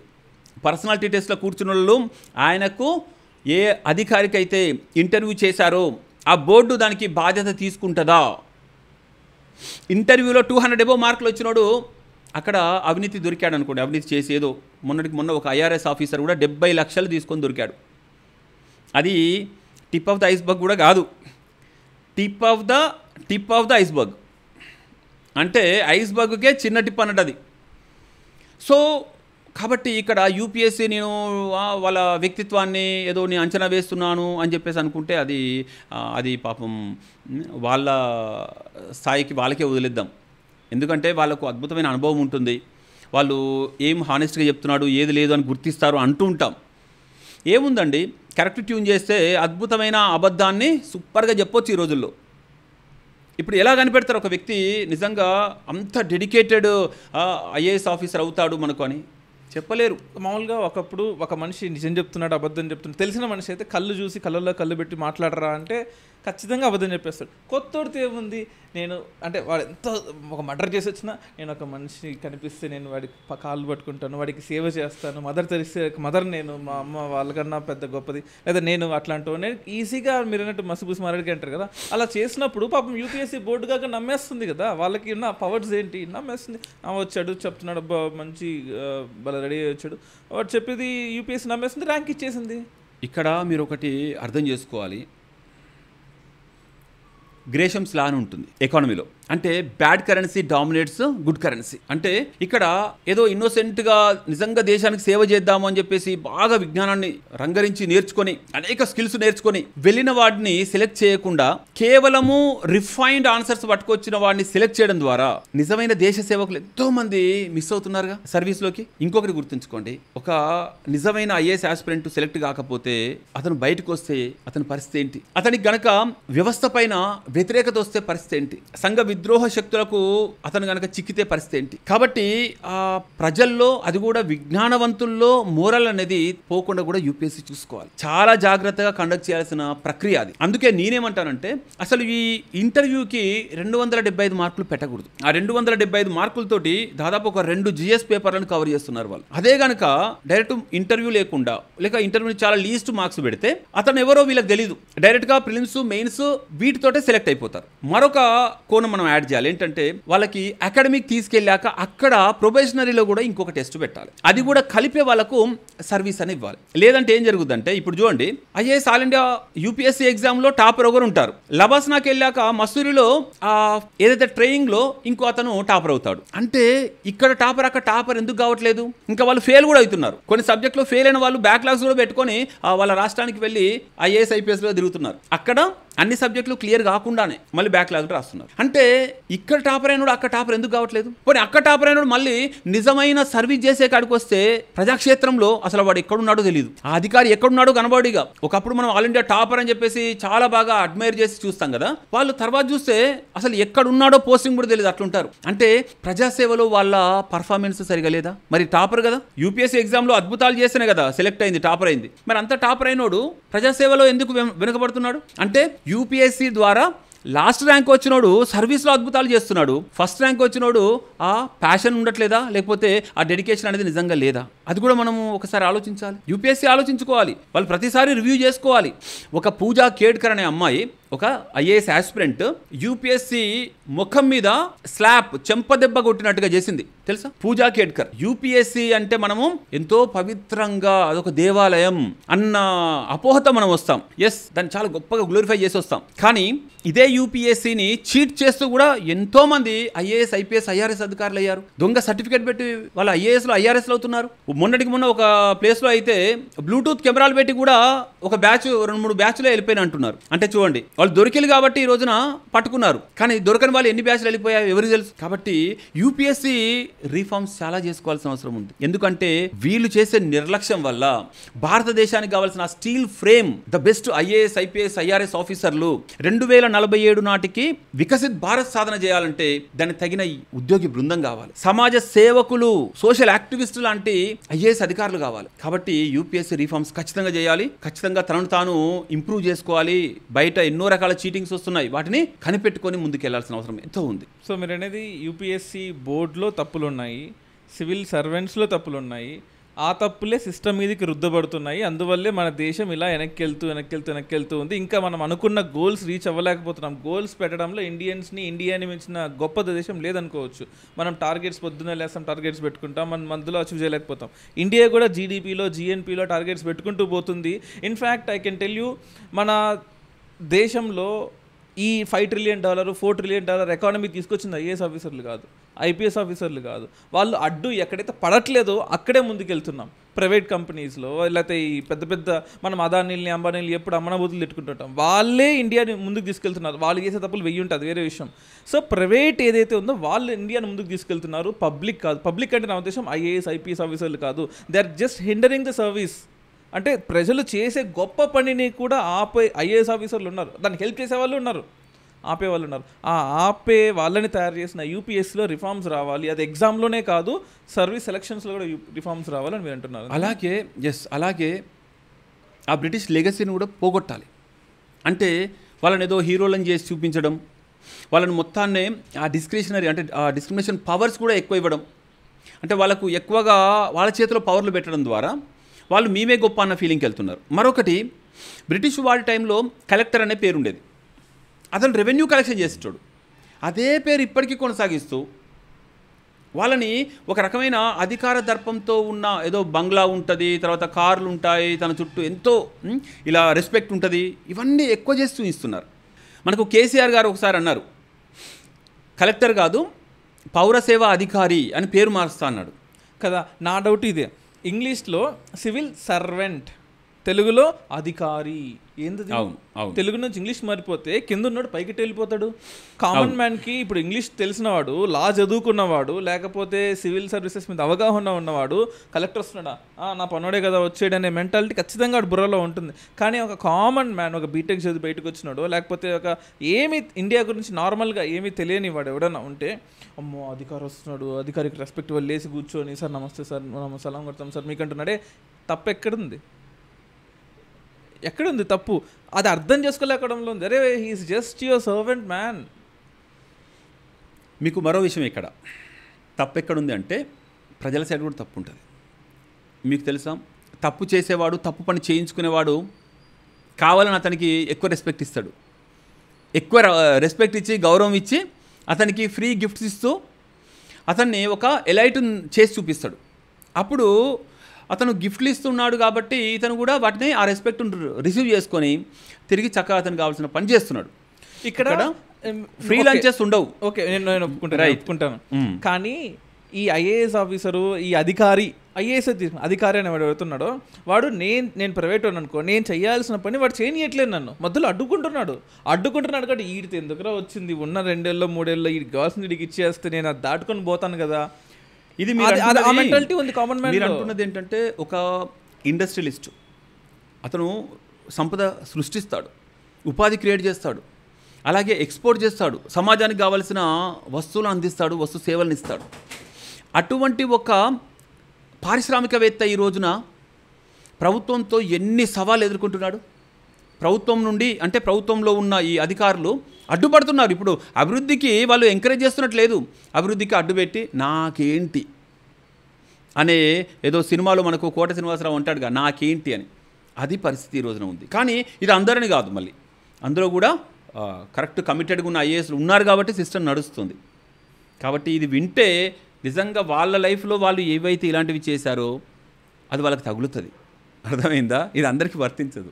ఒక ఐఏఎస్ అధికారి కావాలనుకున్న అభ్యర్థి ఇక్కడ కరోల్ బాగ్ కానీ, రాజేంద్ర నగర్ కానీ, అలాగే ఢిల్లీలో ముఖర్జీ నగర్, అలాగే హైదరాబాద్లో అయితే మనకి అశోక్ నగర్కి వెళ్తారు. చాలా ఇన్నోసెంట్గానే వస్తారు కొందరేమో ఆల్రెడీ పెద్ద లక్ష్యం పెట్టుకొని వస్తారు, 100 కోట్లు 1000 కోట్లని. సో ఇలా ఇన్నసెంట్గా వచ్చి దేశానికి ఏదో సేవ చేద్దామని వచ్చిన వాళ్ళు చాలామంది సెలెక్ట్ కారు. ఎందుకంటే వాళ్ళకి ఈ రిఫైన్డ్ ఆన్సర్స్ తెలీదు. దేశాన్ని మోసం చేసే అలాంటి ఉద్దేశాలు ఉన్న వాళ్ళు చక్కగా రిఫైన్ చేసేసి వాళ్ళు సక్సెస్ సాధిస్తున్నారు. అందరిని కాదు, మళ్ళీ గుర్తుంచుకో. అలాగే ఈ సిన్సియర్ వాడు ఒకవేళ సెలెక్ట్ అయినా పోయిన తర్వాత అందరి మధ్యలోకి పోయి నేను ఒక్కనేనా ఇక్కడ అని చెప్పేసి మెల్లగా తన సీనియర్ లేకపోతే తన చుట్టూన వాళ్ళ ఒత్తిడి వల్ల తను కూడా కొంతకాలానికి అందులో కలిసిపోతున్నాడు. ఎందుకంటే నాకు ఆ మధ్య ఒక సివిల్ సర్వెంట్ నాతో మాట్లాడినప్పుడు చెప్పాడు మా బ్యాచ్మేట్, నువ్వు ఎంత లేటుగా కరప్ట్ అయితే నువ్వు అంత మిస్ అవుతావు, ఎంత త్వరగా నువ్వు స్టార్ట్ చేస్తే నువ్వు అంత త్వరగా బెనిఫిట్ అవుతావు. అంటే నువ్వు 10 ఏళ్ళ తర్వాత కరప్షన్ స్టార్ట్ చేసావు అనుకో, అప్పుడు అనిపిస్తుంది అంట, అబ్బా 10 ఏళ్ళు లేట్ చేస్తాను నేను, 10 ఏళ్ళ నుండి నాకు ఇన్ని కోట్లు వచ్చేవి కదా, అప్పటి నుండి నేను అనవసరంగా నేను సిన్సియర్గా అన్నింటిని వదులుకున్నానే, అవకాశాలు ఎన్నో మిస్ అయ్యాయి నాకు అనిపిస్తుందంట. కాబట్టి అందుకే మనకు ఒకప్పుడు 10 ఏళ్ళు 15 ఏళ్ళు 20 ఏళ్ళ వరకు కూడా సిన్సియర్గా పనిచేసిన అధికారులే ఉండేవాళ్ళు. ఇప్పుడు అది ఏమైంది, ఫస్ట్ పోస్టింగ్లోనే వాళ్ళు దొరుకుతున్నారు. 2013లో ఫస్ట్ టైం యూపీఎస్సీ ఎథిక్స్ పేపర్ని ఇంట్రడ్యూస్ చేసింది. ఆ ఇయర్ మా బ్యాచ్లో ఒక అతను సెలెక్ట్ అయ్యాడు. అతను బీహార్ క్యాడర్కి వెళ్ళాక అంటే ఎథిక్స్ పేపర్ ఇంట్రడ్యూస్ చేసిన ఫస్ట్ బ్యాచ్లో ఫస్ట్ పర్సన్ 70,000కు దొరికిండు ఆయన. 70,000కే దొరికిండు. ఇంకా హైలైట్ తెలుసా, అతని ఉద్యోగం పోలే, అతని శిక్ష ఏం పర్లేదు, అతనికి వాళ్ళ అసోసియేషన్ ఉంటుంది.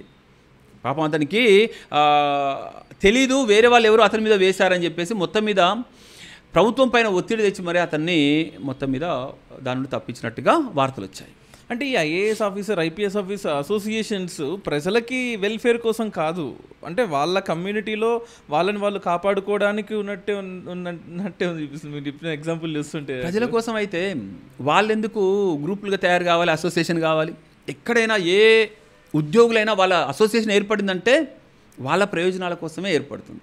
మనం వాళ్ళ నుండి ఈ అసోసియేషన్ ప్రజలకు సేవ కోసం అని అస్సలు అడగకూడదు కూడా. ఎందుకంటే ప్రతి డిపార్ట్మెంట్లో వాళ్ళకంటూ ఉద్యోగులు ఉంటారు. అది గ్రూప్ 2, గ్రూప్ 3, గ్రూప్ 1 ప్రతి ఉద్యోగాలకు వాళ్ళకి సంబంధించిన సంఘం ఉంటుంది. అది వాళ్ళ ఉద్యోగుల రక్షణ కోసము, వాళ్ళ బాగోగుల కోసము, ప్రభుత్వం నుండి వాళ్ళకి రావాల్సినవి ఇప్పించుకోవడం కోసం తప్ప ప్రజలకు సేవ కోసం కాదు. మనం వాటిని ప్యూర్గా అలా చూడడమే మన తప్పు. మీరు చాలా బోల్డ్ స్టేట్మెంట్ చేస్తున్నట్టున్నారు. అసోసియేషన్స్ ఎందుకు ఏర్పడతాయండి? ఒక సివిల్ సర్వెంట్స్ అసోసియేషన్ కావచ్చు, లేకపోతే గ్రూప్ 1 ఆఫీసర్స్ అసోసియేషన్ ఎందుకు ఏర్పడతాయి? వాళ్ళకు కూడా వాళ్ళ ఉద్యోగులు ఉంటారు, వాళ్ళ యోగక్షేమాలు చూసుకోవాలి, వాళ్ళకి కావాల్సినవి ఇప్పించుకోవడానికే. కానీ వాటి పర్పసే అది. ఏదైనా ఒక ఉద్యోగి సంఘానికి సంబంధించిన అసోసియేషన్ చూడండి, చూసి వాళ్ళు ఏమైనా ఒకటి రాసారా, వాళ్ళ ఏదైతే మ్యాండేట్ రాసుకుంటారో అందులో మేము ప్రజలకి సేవ చేయడం కోసం అని రాసారా, ఒకటి చూడండి, ఒకటి ఉండదు. వాళ్ళ దాంట్లో క్లియర్ రాసుకుంటారు, మనకు హెల్త్ కార్డు కావాలి, లేకపోతే మనకు యాక్సిడెంటల్ బెనిఫిట్స్ ఇవ్వాలి, లేకపోతే మనకు పే స్కేల్ ఈసారి పిఆర్సీ పెంచాలి. ఇలాంటివే వాళ్ళకు సంబంధించిన వాటి కోసమే ఉద్యోగ సంఘాలు ఏర్పడతాయి. కానీ ప్రజల కోసం అసలు సంఘాలే లేవు తెలుసా. మీరు అనుకుంటున్నారు ఈ దేశంలో ఐక్యంగా లేనిది ఎవరు అంటే ప్రజలు. రాజకీయ నాయకులకు పార్టీలు ఉన్నాయి, ఉద్యోగి సంఘాలు ఉద్యోగులకు ఉన్నాయి, వర్తకులకు వర్తక సంఘాలు ఉన్నాయి, వృత్తులుంటే అడ్వకేట్ల లేకపోతే డాక్టర్ల సిఏల వాళ్ళకి అసోసియేషన్స్ ఉన్నాయి. అసలు సంఘాలు లేనిది ఎవరికంటే ప్రజలకు. కానీ కుల సంఘాలు ఉన్నాయి కదా, ప్రజలు వాళ్ళకి కావాల్సిన బెనిఫిట్స్ని కుల సంఘాల ద్వారా పొందుతున్నారు కదా. అది రెడ్డి, కమ్మ, కాపు, వైశ్య, లేకపోతే ఎస్సీ, ఎస్టీ, ఓబీసీ 100 రకాల కులాలలో మీరన్న పాయింట్ ఖచ్చితంగా నిజం. ఏ క్యాస్ట్ అంటే ఏ ఒక్క ఆర్గనైజేషను, ఏ ఒక్క డాక్టరు, ఒక సివిల్ సర్వెంట్ వాడు సర్వెంట్ చూసుకుంటున్నాడు. సో కులం ఎందుకు కావాలంటే ఎందుకోసమే కావాలి కులం తప్పు కాదు. ఎందుకంటే వాడి బెనిఫిట్ని వాడు పొందడానికి, రాబందుల మధ్య వాడి బెనిఫిట్ని, వాడి కోడిపిల్లని వాడు కాపాడుకోవడానికి కులం కావాలి. కానీ కులం బేస్డ్ డిస్క్రిమినేషన్ తప్పే. కులం ఎందుకు కావాలంటే అధికారులు కరప్ట్ ఉన్నారు కాబట్టి కులం కావాలి అని నేనంటే. దాన్ని మీరు అన్నది కరెక్టే, కానీ కులం అవసరం ఎవరికి కావాలి? నిజంగా బలహీన వర్గాలకి ఎక్కువ కావాలి, అందరికీ కావాల్సిందే. ఐక్యంగా ఉండి వాళ్ళ యొక్క సమస్యలు తీర్చుకోవడం అనేది అందరికీ కావాల్సిందే.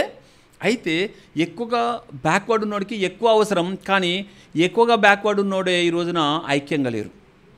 ఇప్పుడు ఫర్ ఎగ్జాంపుల్ నేను ఒక ఎస్సీని, నా కమ్యూనిటీలో నాకు ఒక ప్రాబ్లం వచ్చింది, నాకు ఎవడు హెల్ప్ చేస్తాడు? ఐఏఎస్ ఆఫీసర్ హెల్ప్ చేస్తాడా? మినిస్టర్ హెల్ప్ చేస్తాడా? లేకపోతే అప్పర్ క్యాస్ట్ హెల్ప్ చేస్తారా? ఎవరు చేస్తారు?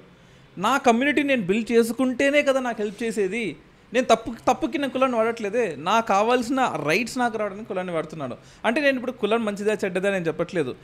అంటే నా పైన ఉన్న అధికారులకి వాడు సొంత ప్రయోజనాలు వాడు చూసుకుంటున్నాడు కాబట్టి కులం పేరు మీద నాకు రావాల్సిన బెనిఫిట్స్ నేను అడుగుతున్నాను. సో నాకు నిజానికి మన సమస్యల సాధనకు రాజకీయ పార్టీ ద్వారా వెళ్ళడం సమంజసం. ప్రజాస్వామ్యంలో ప్రజల కోసం పనిచేసేవి క్లియర్గా అందరూ ప్రజల కోసం పనిచేసేవి రాజకీయ పక్షాలు, పార్టీలు. అవి ఏ కులము అనేది లేకుండా ప్రతి ఒక్కరికి సహాయం చేయడానికి ఉన్నాయి. ఇప్పుడు మీరు కులం పేరుతోటి నాకంటూ ఒక కుల సంఘం ఉంటే నా సమస్యలకు సహాయం చేస్తుందని కులాలు ఉండాలి అన్నారనుకోండి, అప్పుడు కొన్ని కులాలు బలంగా ఉంటాయి, కొన్ని కులాలు బలహీనంగా ఉంటాయి. బలహీన వర్గాలకు బలమైన వర్గానికి రెండింటికి మధ్యలో క్లాష్ వచ్చిందనుకో, అప్పుడు ఎవరికి సహాయం చేస్తారు? పైన వాళ్ళు బలమైన వర్గం వాళ్ళ ప్రెజరే, ఆ ప్రెజర్ గ్రూప్స్ అంటారు కదా, ఆ ఒత్తిడి బృందాలు వాళ్ళవే పనిచేస్తాయి, వీళ్ళవి పనిచేయవు. కాబట్టి ఇక్కడ కుల సంఘాల ద్వారా సమస్యలు సాల్వ్ చేసుకోవడం అనే మార్గం కంటే రాజకీయ పక్షాల ద్వారా వెళ్ళడం అనేది ప్రజాస్వామ్యంలో అత్యుత్తమం. అంతేగాని మనం కుల సంఘాలు ఉందామంటే ఇప్పుడు కొన్ని కులాలకు 10 లక్షల మంది కూడా లేరు, మరి వాళ్ళ సమస్య ఎవరు తీరుస్తారు? వాళ్ళు పోతే అధికారులు కాదు, రాజకీయ మంత్రులు కూడా పట్టించుకోరు. మీ జనాభా ఎంత ఉన్నారా మొత్తం కలిపితే, ఆ మధ్య ఏదో స్టేట్మెంట్ చూసాను టీవీలో, ఒక బస్తా బియ్యం ఇస్తే అయిపోవు మీ వాళ్ళు అందరు తిన్నా కానీ అన్నాడు ఒక మంత్రి. ఒక కులపోళ్ళకి ఒక బస్తా బియ్యం ఇస్తే కరెక్ట్గా మీరు అందరు తిన్నా అయిపోవు, మీ ఓట్లు ఎంత మీరెంత అన్నాడు. మరి అలాంటి వాళ్లకు ప్రజాస్వామ్యంలో ఎంతవరకు పనులు జరుగుతాయి? వాళ్ళ సంఖ్య తక్కువ, వాళ్ళకు ఓటు బలం తక్కువ, వాళ్ళు కూడా ఒక చోట లేరు, అంతా ఇట్లా విసిరేసినట్టుగా వేర్వేరు ప్రాంతాల్లో విస్తరించి ఉన్నారు. వాళ్ళకి బలం ఎక్కడిది ఇప్పుడు? అందుకే కులం పేరుతో వెళ్ళి నేను నా సమస్య సాధన చేసుకుంటా అంటే ఈ రోజుల్లో అది కొంతవరకు సాధ్యమైద్దేమో, కానీ అది ఓన్లీ కుల పరంగానే సాధ్యమైంది, కానీ పూర్తి స్థాయిలో అది సక్సెస్ కాదు. అందుకే మనం కుల సంఘాలు ఉండాలి, వాళ్ళు చేసే ప్రయత్నం చేయాలి. అవన్నీ కూడా ఒత్తిడి బృందాలుగా ఉపయోగపడతాయి. ఎందుకంటే భారతదేశంలో కులం ఆధారంగానే, సామాజిక వెనుకబాటు ద్వారానే ఈ రోజున ఆర్థికంగా వెనుకబాటు ఉన్నది. కాబట్టి ఖచ్చితంగా కుల సంఘాలు ఉండాల్సిందే. ఆ కుల సంఘాల ద్వారా వాళ్ళు మెరుగుపరుచుకోవాల్సిందే. ఇప్పుడు ఒక కామన్ మ్యాన్కి అర్థం కావాల్సింది ఏంటంటే, నాకు ఒక ప్రాబ్లం వస్తే నేను ఎమ్మెల్యే దగ్గరికి వెళ్ళాలన్నా, లేకపోతే అధికారి, ఐఏఎస్ అధికారి, క్రిమినల్ కేసు అయితే ఐపీఎస్ అధికారి, లేకపోతే అంతకు మించి జ్యుడిషియల్ అధికారి, వీళ్ళ దగ్గరికి వెళ్ళాలన్నా, నా ఎమ్మెల్యేల దగ్గరికి వెళ్ళాలన్నా, ఈ ఒక్క పాయింట్ అర్థం కాక పిచ్చికిపోతుంది జనాలకి. ఎక్కడికి వెళ్ళాలి? ఇప్పుడు రాజ్యాంగం చదువుకున్నా మీకు అర్థమవుతుంది, ఓకే జ్యుడిషియరీ అంటే ఇది, ఎగ్జిక్యూటివ్ అంటే ఇది, లెజిస్లేటివ్ అంటే ఇది, 3 సినిమాల్లో చూపించినట్టు 3 గుర్రాలు ఉంటాయి. ఆ 3 గుర్రాలని కంట్రోల్ చేసే, డెమోక్రసీలో ప్రజలు ఓటు వేసే ఎన్నుకున్న వాడు ఉంటాడు. ఇదంతా ఓకే, సినిమాలో చెప్పడానికి బాగానే ఉంటుంది. రియల్ లైఫ్లో నేను ఎక్కడికి పోవాలి? ప్రతి ఒక్క దానికి నేను ఎమ్మెల్యే దగ్గరికి వెళ్తున్నాను అంటే, ఈ అధికారి సరిగా పనిచేస్తే నేను నా ఎమ్మెల్యే దగ్గరికి ఎందుకు పోతాను? నిజానికి భారతదేశ రాజకీయ వ్యవస్థ, పరిపాలనా వ్యవస్థ చక్కగా వాటిని నిర్మాణం జరిగింది. మనకు ఏదైనా సమస్య ఉంటే డైరెక్ట్గా ముఖ్యమంత్రి దగ్గరకో మంత్రి దగ్గరకో వెళ్ళాల్సిన అవసరమే లేదు. ప్రతి శాఖ ప్రతి అంశం పైన వర్క్ చేయడానికి రెడీ ఉన్నాయి. అంటే దానికంటూ ఏ ఇష్యూ ఉంటే దానికి సంబంధించిన ఒక డిపార్ట్మెంట్ ఉంటుంది. ఆ డిపార్ట్మెంట్లో దానికంటూ గ్రౌండ్ స్థాయిలో కూడా క్షేత్రస్థాయిలో అధికారులు ఉంటారుగా, వాళ్ళని ఫస్ట్ కన్సల్ట్ అవ్వాలి. అక్కడ జరగకపోతే పై స్థాయికి వెళ్ళాల్సి వస్తుంది. అక్కడ జరగకపోతే మీరు న్యాయస్థానానికి కూడా పోవచ్చు. ఇంకా అన్నిటికంటే అద్భుతమైన ఒక స్టెప్ ఏంటంటే ట్రాన్స్పరెన్సీ ఇన్ అడ్మినిస్ట్రేషన్. అంటే ప్రభుత్వ సేవలు ఏంటి, ప్రభుత్వ సేవలు ఏ వర్గానికి ఏ వృత్తి వాళ్లకు ఏ సేవలు ఉన్నాయో ప్రభుత్వమే వెబ్సైట్లో పెట్టాలి. పెట్టేసి దాని కన్సర్న్డ్ ఆఫీసర్ దాని యొక్క డీటెయిల్స్ పెట్టాలి. ఏ సమస్య ఉన్నా కానీ డైరెక్ట్గా వాళ్ళకి మనం చెప్పుకోవచ్చు. సో మనకు క్యూఆర్ కోడ్లు వస్తున్నాయి, టెక్నాలజీ వాడుకోవాలి. ఆ క్యూఆర్ కోడ్తో నువ్వు డైరెక్ట్గా రిజిస్టర్ చేసుకోవచ్చు నీ యొక్క కంప్లైంట్ని, దాన్ని ట్రాక్ చేయొచ్చు. నువ్వు కంప్లైంట్ ఇచ్చిన తర్వాత అది ఎక్కడ ఆగిపోయింది, ఎందుకు ఆగిపోయిందో ఆన్లైన్లో చెక్ చేయొచ్చు. ప్రతిదానికి ఇప్పుడు గవర్నమెంట్ ఆఫీస్కి వెళ్ళాల్సిన అవసరం లేదు. నిజమే, మీరన్నట్టు నాకు ఒక ప్రాబ్లం వస్తే నేను గవర్నమెంట్ ఆఫీస్ దగ్గరికి పోవట్లేదు, మధ్యలో కంప్లైంట్ ఇస్తే చాలు అంటున్నారు. అగ్రికల్చర్కి అయితే ఈనామ్స్ అని, లేకపోతే ప్రగతి పోర్టల్స్ అని తెలంగాణ ఆంధ్రప్రదేశ్లో చాలా ఉన్నాయి, వాట్సాప్ గవర్నెన్స్ అని వచ్చాయి. కంప్లైంట్ ఇవ్వడం వరకు ఓకే, రిజిస్టర్ అవ్వడం వరకు ఓకే, కానీ ఆ ఇష్యూ అనేది కలెక్టర్ వరకు వెళ్తుందా? మధ్యలో ఆ ఫోన్ అనేది బ్రోకర్ దగ్గర ఆగిపోతుంది. అంటే ఆ కింద ఉన్న అధికారో లేకపోతే బయట జెరాక్స్ షాపుల దగ్గర ఉండే ఆ బ్రోకర్ దగ్గర ఆగిపోతుంది. ఆ ఇష్యూ అతని వరకు పోవట్లేదు కదా. పోవాలి అంటే నేను మళ్ళీ ఎమ్మెల్యే రికమెండేషన్ తీసుకొని రావాల్సి వస్తుంది నా ఇష్యూని. ఇక్కడ మనకు పౌరపత్రం, సిటిజన్ చార్టర్ అనేది ఒకటి ఉంది. సిటిజన్ చార్టర్ అంటే ఒక ప్రభుత్వ కార్యాలయం తను ఏ సర్వీసెస్ని అందజేస్తుంది, అది ఎన్ని రోజుల్లో చేస్తుంది అని ఒక టైం లిమిట్, కాల పరిమితి కూడా ఇస్తూ ఒక చార్టర్ని ఆ ప్రభుత్వ అధికారులు ఎవరైతే ఉంటారో వాళ్ళు దాన్ని డిస్ప్లే చేయాలి. అంటే నేను కాస్ట్ సర్టిఫికేట్ కావాలి, దానికి 15 రోజులు పడుతుందని రాస్తారు. నేను అప్లై చేస్తా, 15 రోజులలో నాకు అది ఇస్తారు, ఆటోమేటిక్గా వచ్చేస్తుంది. ఇలా ఒక టైం బౌండ్ అనేది పెట్టాలి. నువ్వు కంప్లైంట్ రిజిస్టర్ చేసావు, దానికి ట్రాక్ చేయడానికి కూడా పెట్టావు, ఒకచోట ఆగింది, ఎందుకు ఆగింది, ఎన్ని రోజులు అయ్యింది, దానికంటూ ఒక లిమిట్ పెట్టాలి. 10 డేసా 15 డేసా, ఒక్కొక్క పనికి ఒక్కొక్క టైం పెట్టాలి. ఆ టార్గెట్స్ పెట్టినప్పుడే ఆ ఉద్యోగికి కూడా కొంచెం చురుకు ఉంటుంది. అరే ఇది ఎన్ని ఉన్నాయి, ఈరోజు లాస్ట్, రేపటికి ఎన్ని సమస్యలు లాస్ట్ డేట్ వస్తుంది, నాకు పనిష్మెంట్ వస్తుంది అని చెప్పేసి ఆ ఒక ప్రెషర్ అనేది క్రియేట్ అవుద్ది. సో కాబట్టి అతని యొక్క పర్ఫార్మెన్స్ అప్రైజల్ కూడా కనబడుతూ ఉంటుంది. కాబట్టి ఈ టార్గెట్ పెట్టకపోతే అది అలాగే ఉండిపోద్ది. అంటే మనోళ్ళు కనుక ఇగో టోల్ ఫ్రీ నెంబర్ కరప్షన్ అని ఇస్తారు, అది పనిచేయదు ఎప్పుడు, అది ఎప్పుడు పనిచేయదు. అది కేవలం టోల్ ఫ్రీ నెంబర్. ఒకసారి మన మాజీ సీఎం గారు కేసీఆర్ గారు వరంగల్లో మీటింగ్లో ఓపెన్గా చెప్పిళ్ళు, అందరికీ చెప్పేసిండు. ఆ వీడియో కూడా ఉంటుంది యూట్యూబ్లో, చూడండి. మీరు నా నెంబర్ రాసుకోండి, ఇగో ఈ నెంబర్కి ఫోన్ చేయండి, మీకు ఏ ఇబ్బంది అయినా, ఇవ్వడని అవినీతి అడిగితే, అవినీతికి పాల్పడితే అన్నారు. ఆ నెంబర్ ఎక్కడ పోయింది? అంటే మనము కేవలము వాగ్దానాల వీరులం, వాగ్దానాల శూరులం. రాజకీయ పరంగా వాటిని అమలు అనేది చట్టబద్ధం కాలే, దానికి లీగల్గా ఏం లేదు. మీకు తెలుసా, ఒక అభ్యర్థి కంటెస్ట్ చేస్తున్నప్పుడు అతను ఏమేమైతే హామీలు ఇస్తాడో వాటిని ప్రామిసరీ నోటు మీద నోటు తీసుకొని దాన్ని ఖచ్చితంగా అమలు చేయాలి. చేయకపోతే దానికి శిక్ష అని పెట్టండి. నాకు తెలిసి ఎమ్మెల్యే కాంటెస్ట్ చేయకుండా ఆపేస్తారేమో, ఎమ్మెల్యే ఎంపీలుగా పెట్టండి. అట్లా అది లేదు, నేను ఇది ఇస్తా అది ఇస్తా అని చెప్పేసి వాడికి ఊదర కొట్టేసి మన ప్రజలని మోసం చేస్తున్న పక్షాలు ఎక్కువ మంది ఉన్నారు. అందరం చెప్పట్లేదు, కానీ ఒక లాజిక్ ఉంచుకుంటారు తెలుసా. ఒక పొలిటీషియన్ ఏం చేస్తారంటే తను హామీ ఇచ్చేటప్పుడే నేను ప్రయత్నం చేస్తా అంటాడు, ఎక్కడ చేస్తా 100% అనడు. ఒకవేళ 100% అన్నా కానీ మళ్ళీ అనుకున్నాం భయ్ కానీ కుదరలేదు. ఇప్పుడు జాబ్ క్యాలెండర్ అన్నారండి మన ఇప్పటి ప్రభుత్వమే, మీకు ప్రతి సంవత్సరం జాబ్ క్యాలెండర్ వచ్చేస్తుంది అన్నారు. మరి 2025కు జాబ్ క్యాలెండర్ వచ్చిందా? ఆల్రెడీ సగం ఇయర్ అయిపోయింది, సగం సంవత్సరం దాటింది. ఇప్పుడు ఎక్కడ ఉద్యోగాలు వాటికి పరీక్షలు నిర్వహించబోతున్నారు చెప్పండి? లేవు. మరి నీ హామీలు నీ డేట్లు ముందే ఇచ్చేసారు, ఎగ్జామ్ డేట్లు కూడా. మరి వాటన్నింటిపైన కోర్టుకు వెళ్తే, కాబట్టి లీగల్ ఫ్రేమ్వర్క్ ఏమైనా ఇవ్వగలుగుతామా? లీగల్గా దానికి చట్టబద్ధత ఇవ్వగలుగుతామా? వాళ్ళ మేనిఫెస్టోలో రాసినవి ఆ 5 ఏళ్లలో చేస్తారా? చేసేదే చెప్పండి, చేయలేకపోతే చెప్పకండి. మీరు మరి అలాంటప్పుడు పొలిటీషియన్స్ మీరు బ్లేమ్ చేస్తున్నారు. మరి అలాంటప్పుడు మీరు యూపీఎస్సీ వదిలేసి ఎందుకు పాలిటిక్స్కి వెళ్ళారు? ఎందుకు కంటెస్ట్ చేశారు? ఎమ్మెల్యే కంటెస్ట్ చేశారు అంటే ముషీరాబాద్లో అనుకుంటా కదా. సో ఎందుకు కంటెస్ట్ చేశారు? అంత రొచ్చు అన్నప్పుడు మీరు ఎందుకు వెళ్ళారు? నేను సివిల్ సర్వీసెస్ ప్రిపేర్ అయిందే నా లక్ష్యం ఎవరైతే బహుజన వర్గాలు ఉంటారో, ఎవరైతే బలహీన వర్గాలు ఉంటారో, ఎవరైతే ఇంకా పేదరికంలో మగ్గుతూ అదే అవివేకంలో ఏది జరిగినా నా తలరాతి అనుకుంటున్నారో వాళ్ళ లైఫ్లు మార్చాలి, వాళ్ళ జీవితాల్లో ఒక కొత్త వెలుగు నింపాలని చెప్పేసి నేను ప్రిపేర్ అయినా. నా ఉద్దేశం ఐఏఎస్ కావడమే కాదు, ఐఏఎస్ అనేది నా లక్ష్యానికి ఒక ప్లాట్ఫామ్ అనుకున్నా. ఐఏఎస్ అయితే నేను ఇంతమందికి సేవ చేయగలుగుతా అనుకున్నా. కానీ ఐఏఎస్ అనేది నాకు అందలేదు, 2 మార్కుల్లో పోయింది. 1092 మార్కులు వచ్చాయి నాకు మొత్తం. 1094కి కట్ ఆఫ్ అయింది నేను రాసినప్పుడు 2010లో. ఆ తర్వాత కూడా 4 సార్లు ఇంటర్వ్యూ దాకా పోయినా నాకు రాలేదు. దాంతో నా లక్ష్యం మారలేదు, కేవలం ఆ గమనం ఏదైతే ఆ మార్గం ఉంటుందో అది మార్చుకున్నా.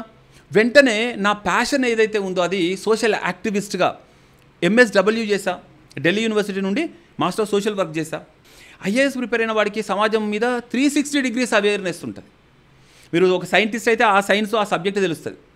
కానీ ఐఏఎస్ ప్రిపేర్ అయితే సోషల్ అంటే history, polity, economy, geography, science and technology, bioscience, ethics అన్నీ తెలుస్తాయి.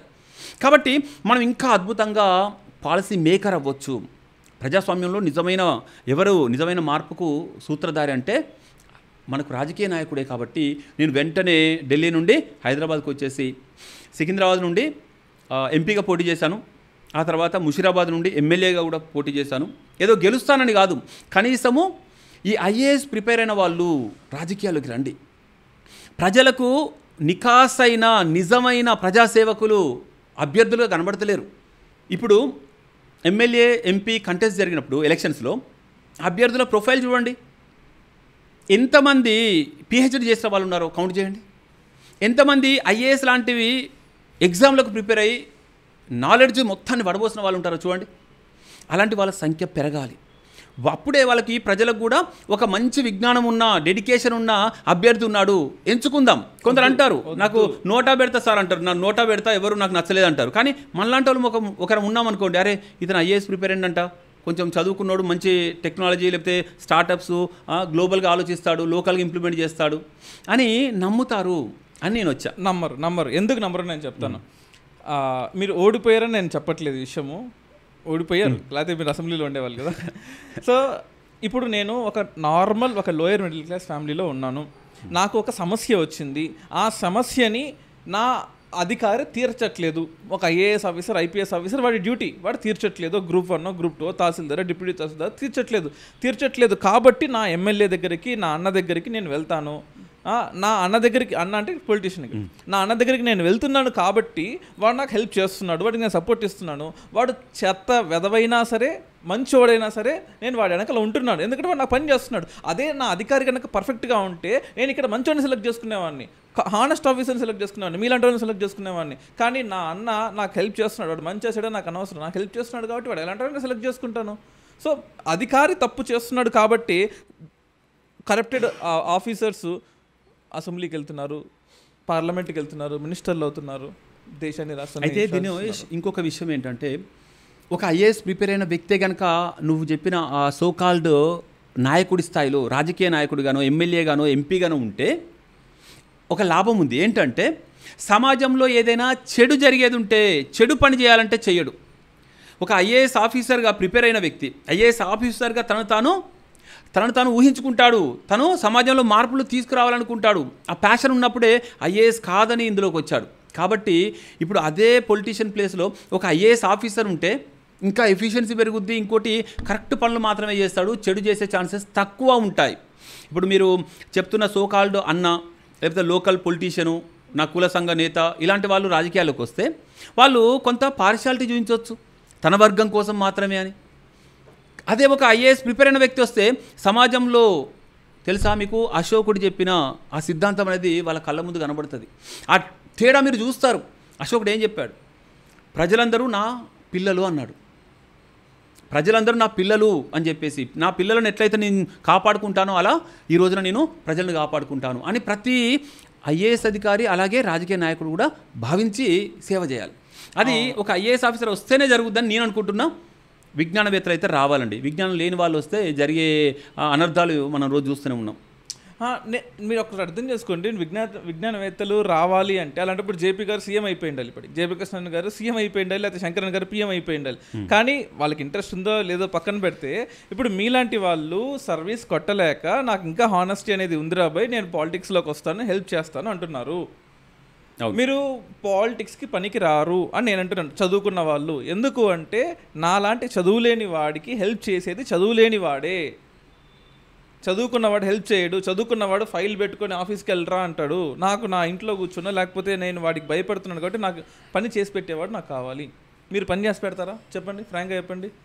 నిజమైన పని చేసేది గుర్తుంచుకో దినేష్, అసలు ప్రజలకి సేవ చేసే పని చేసేదే ఐఏఎస్ ఆఫీసర్లు. మరి వాళ్ళు చేయట్లేదు కాబట్టే కదా. ప్రెషర్ క్రియేట్ చేసేది ఎవరైతే చెయ్యండి అని చెప్పేది రాజకీయ నాయకుడు. మీకు తెలుసా, మీరే చెప్పారు, ఒక అధికారి పని చేయకుండా చేసేది కూడా పొలిటీషియనే. ఆ పొలిటీషియన్ అంటే మీరు ఫ్రాంక్లీ స్పీకింగ్ సొసైటీలో కొన్ని చోట్ల, అన్ని చోట్ల కాదు, ఒక రాజకీయ నాయకుడు ఏం చేస్తారంటే తను మెప్పు పొందాలంటే ఒక పని తన ద్వారా జరగాలని చూసుకుంటాడు. కాబట్టి స్థానిక ఉద్యోగులకు, అధికారులకు కూడా తను క్లియర్గా చెప్తాడు, ఎవరైనా డైరెక్ట్గా వస్తే వాళ్ళ పనిని కొంచెం ఆలస్యం చేయండి. కొందరని చెప్తున్నా, అందరని చెప్పట్లేదు. వాళ్ళు ఆలస్యం చేసినప్పుడు వాళ్ళు ఈ ఎమ్మెల్యే క్యాండిడేటో ఎమ్మెల్యే దగ్గరికి వస్తారు. అప్పుడు ఇతను లెటర్ రాస్తే ఆ పని అయిందనుకోండి, ఇతని యొక్క పరపతి పెరుగుద్ది. అన్న మంచోడు, మనకు పని చేసిండు, ఇది ఒక చిన్నపాటి ప్లే లోకాల్లో జరుగుతుంది. మీకు తెలుసా, పోస్టింగ్లు కూడా ఒక అధికారికి పోస్టింగ్ ఇవ్వాలంటే అక్కడ లోకల్ ఎమ్మెల్యే, ఎంపీ వీళ్ళ ఆశీస్సులు ఉన్న వాళ్ళకి అక్కడ పోస్టింగ్లు అనే సిస్టమ్ కూడా ఆల్రెడీ ఎస్టాబ్లిష్ అయ్యి ఉన్నది. వాళ్ళకు వ్యతిరేకమైన వ్యక్తులను అక్కడ పోలీసులుగానో లేకపోతే ఇంకో అధికారులుగానో వేసే పరిస్థితి రోజున లేదు. అంటే ఇక్కడ ఎవరి తప్పు? అధికారి తన పని తాను చేసుకుంటే ఈ మధ్యలో పొలిటీషియన్ దగ్గరికి వెళ్తేనే నాకు పని అయిద్ది అనే ఒక ఆ భ్రమ లేకపోతే అపోహ ఎందుకు క్రియేట్ చేయాలి? సిస్టమ్ తనను తాను పని చేయనియరు. ఎందుకంటే చేస్తే నేనెందుకు, మరి నాకు పేరు ఎట్లా వస్తుంది? నేను వాళ్ళ మనసులో, వాళ్ళ గుండెల్లో చోటు ఎట్లా సంపాదించుకుంటా? ఇది అందరం చెప్పట్లేను, కానీ కొందరైతే చేస్తున్నారు. ఓకేనా? కాబట్టి ఒక ఐఏఎస్ అధికారి లేకపోతే ఐఏఎస్ చదివిన వాడు కనుక రాజకీయాల్లోకి వస్తే ఇంకా దేశం మీరు ఇప్పుడు చూస్తున్న అభివృద్ధిలో కొన్ని వందల రెట్లు చూడొచ్చు. మీరు అన్నారు జేపీ గారు గెలవలేదు, మీలాంటి వాళ్ళు చదువుకున్న వాళ్ళు పనికిరారు అన్నారు. అసలు పని చేసేదే అధికారులు, చదువుకున్న వాళ్ళు, చట్టాలు చేసేదే వాళ్ళు, చట్టంలో తప్పులను చేయకుండా కాపాడేదే చదువుకున్నాడు. ఒక మంత్రి తనకి ఇష్టం వచ్చినట్టు హామీ ఇస్తాడు, కానీ అది సాధ్యం కాదు సార్ అని చెప్పేటోడు ఇక్కడ ఐఏఎస్ ప్రిపేర్ అయిన ఒక అభ్యర్థి. ఇది పర్టికులర్లీ ఆంధ్రాలో ఒక మినిస్టర్ అన్నమాట, ప్రతి మహిళకి ఇంత డబ్బు అనేది ఇస్తే ఆంధ్రాన్ని అమ్మాల్సే పరిస్థితి రావచ్చు. మరి అలాంటప్పుడు ఇదే హామీ ఎలక్షన్స్ అప్పుడు మాత్రం ఫ్రీగా ఇచ్చేస్తుంది. అది టీడీపీయా, బీజేపీయా, వైసీపీయా, బీఆర్ఎస్ పక్కన పెడితే ఎలక్షన్స్ హామీలు మాత్రం దేశమే మీ ముందు తీసుకొస్తాను, మీ అకౌంట్లో లక్షలు డబ్బేస్తాను అని చెప్తున్నారు కదా. మరి అప్పుడు అధికారులు ఏమయ్యారు? సార్ ఇది అవ్వదు సార్ అని ఓపెన్గా చెప్పొచ్చు కదా. అధికారుల చేతుల్లోనే ఉంది కదా. పొలిటీషియన్స్ అప్పుడు పొలిటికల్ లీడర్ కానీ పొలిటీషియన్ కాదు కదా వాడు, అప్పుడు చెప్పొచ్చు కదా, పబ్లిక్ చెప్పొచ్చు కదా. ఒక అధికారి ప్రభుత్వంలో ఉన్న వాళ్లకు సలహా ఇస్తాడు. అయితే ఇంకొక స్టేట్మెంట్ కూడా నేను చెప్తాను, అది ఎక్కడైనా మామూలుగా మీరు ఈ వీడియో వినేవాళ్ళు ఎవరైనా కూడా కనెక్ట్ కావచ్చు. ఒక పొలిటీషియన్, అది కూడా ఒక మంత్రిగా ఉన్న అతను తనకు అనుకూలమైన సలహా మాత్రమే వింటాడు. ఐఏఎస్ అధికారి తనకు పిఎస్గా ఉన్నా తనకు ఇష్టమైన సలహా మాత్రమే వింటాడు, రెండో సలహా వినబడదు అతనికి, తెలుసా? అదే చెప్పిన వాడినే తనకు లాభం చేకూర్చే సలహా ఇచ్చిన అతడే రేపటి నుండి మళ్ళీ ఇతను పక్కన ఉంటాడు, లేదంటే మారిపోతాడు. కాబట్టి వీళ్ళేదో చెప్తే వాళ్ళేదో వింటారని కాదు, అతనిది కేవలం సలహా మాత్రమే. కానీ ఈ రోజున రాజకీయ నాయకులు చాలా ప్రాక్టికల్గా ఉన్నారు. సొసైటీలో ప్రజలు ఎలా ఉన్నారు, వాళ్ళని ఏ విధంగా మనము ఓట్లు వేయించుకోవచ్చు, ఎన్ని జిమ్మిక్కులు చేయాలో అన్ని జిమ్మిక్కులు చేస్తున్నారు. ఇంకొకటి, సుప్రీంకోర్టు కూడా దాన్ని అడ్డుకోవడానికి రెడీగా లేదు. లాస్ట్ టైము ఒక ఇష్యూ ఇలాగే వెళ్తే ఈ ఉచితాలని ఇవ్వకుండా ఆపండి, ల్యాప్టాప్లు ఇస్తాము, సైకిల్ ఇస్తాము, కంప్యూటర్లు ఇస్తాము, ఇంకేదో ఇలాంటి ఫ్రీబీస్ ఎలక్షన్స్ ముందు వీళ్ళు చేసే హామీలను ఆపండి అని చెప్పి సుప్రీంకోర్టుకు పోతే సుప్రీంకోర్టు చెప్పింది అవి మేము ఆపడానికి కాదు, ప్రజలకు ఏం కావాలో ఏమి ఇస్తారో ప్రజలు ఆ రాజకీయ పార్టీలు నిర్ణయించుకుంటాయి, ఇది ప్రజాస్వామ్యం అని చెప్పేసి సుప్రీంకోర్టే చెప్పింది. కాబట్టి ప్రజలు యథా రాజ తదా ప్రజ ఒకప్పుడు ఉండే, ఇప్పుడు యథా ప్రజ తదా రాజా. ఇతను తప్పు స్కీమ్ని ఇస్తున్నాడు, ఇది మోసపూరితమైన పథకం అని చెప్పి ప్రజలకు అర్థమైతే వాళ్ళే ఎన్నుకోరు. ఒకసారి మోసం చేశాడు కాబట్టి రెండోసారి ఆ మాట చెప్పినా మళ్ళీ వినరు.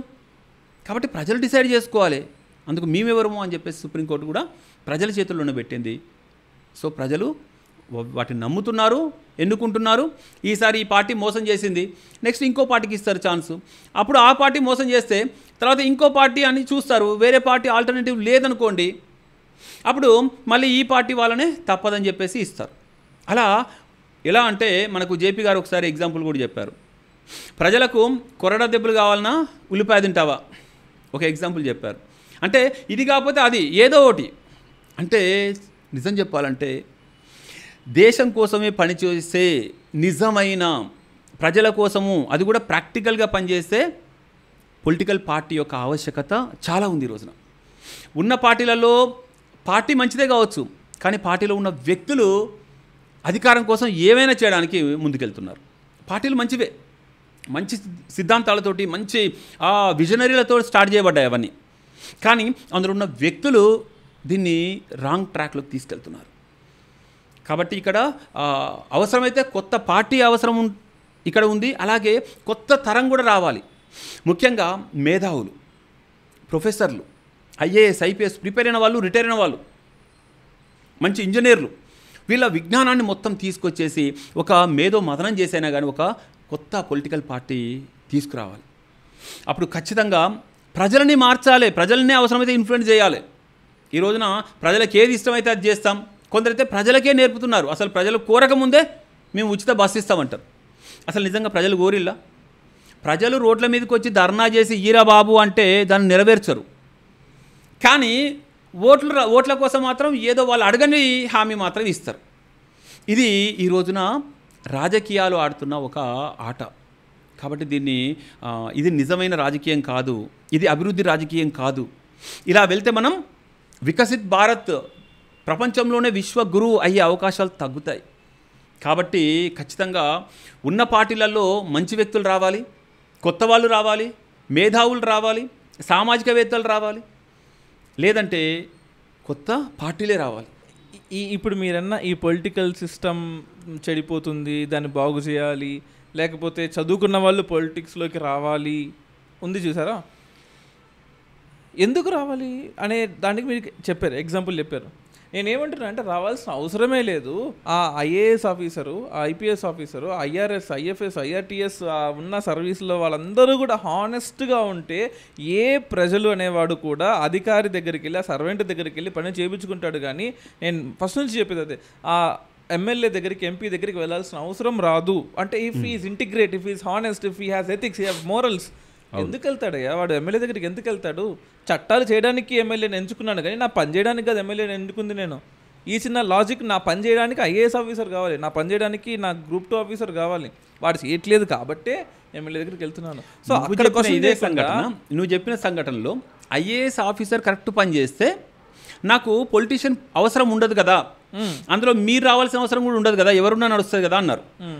రోబోట్లను పెట్టినా నడుస్తుంది కదా. ఇప్పుడు నేను చెప్పేది ఏంటంటే ఆ అధికారి సరిగ్గా పని చేయాలంటే అతను చేసే పనిపైన అవగాహన ఉన్నవాడు రాజకీయ నాయకుడు అయ్యాడనుకో, అతని పైన నాయకుడిగా ఉన్నాడనుకో, అతను ఎఫిషియెంట్గా పనిచేస్తాడు.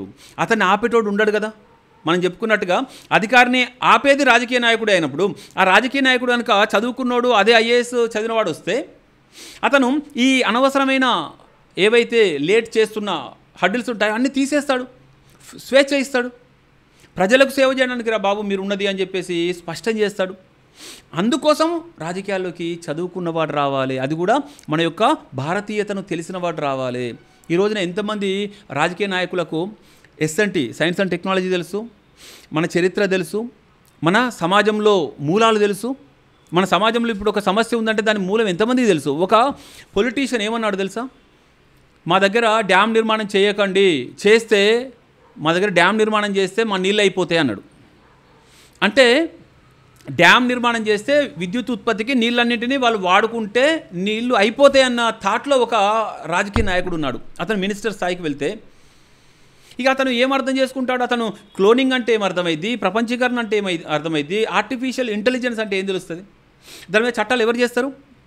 దాని మీద చట్టాలు చేయలేరు, ఒక విషయాన్ని విమర్శ కూడా చేయలేరు వాళ్ళు.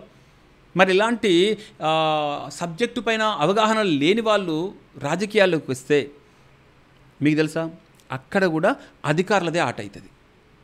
అక్కడ సీనియర్ అధికారులు చెప్పిందే మన సీనియర్ నాయకులు కూడా వినాల్సి వస్తుంది.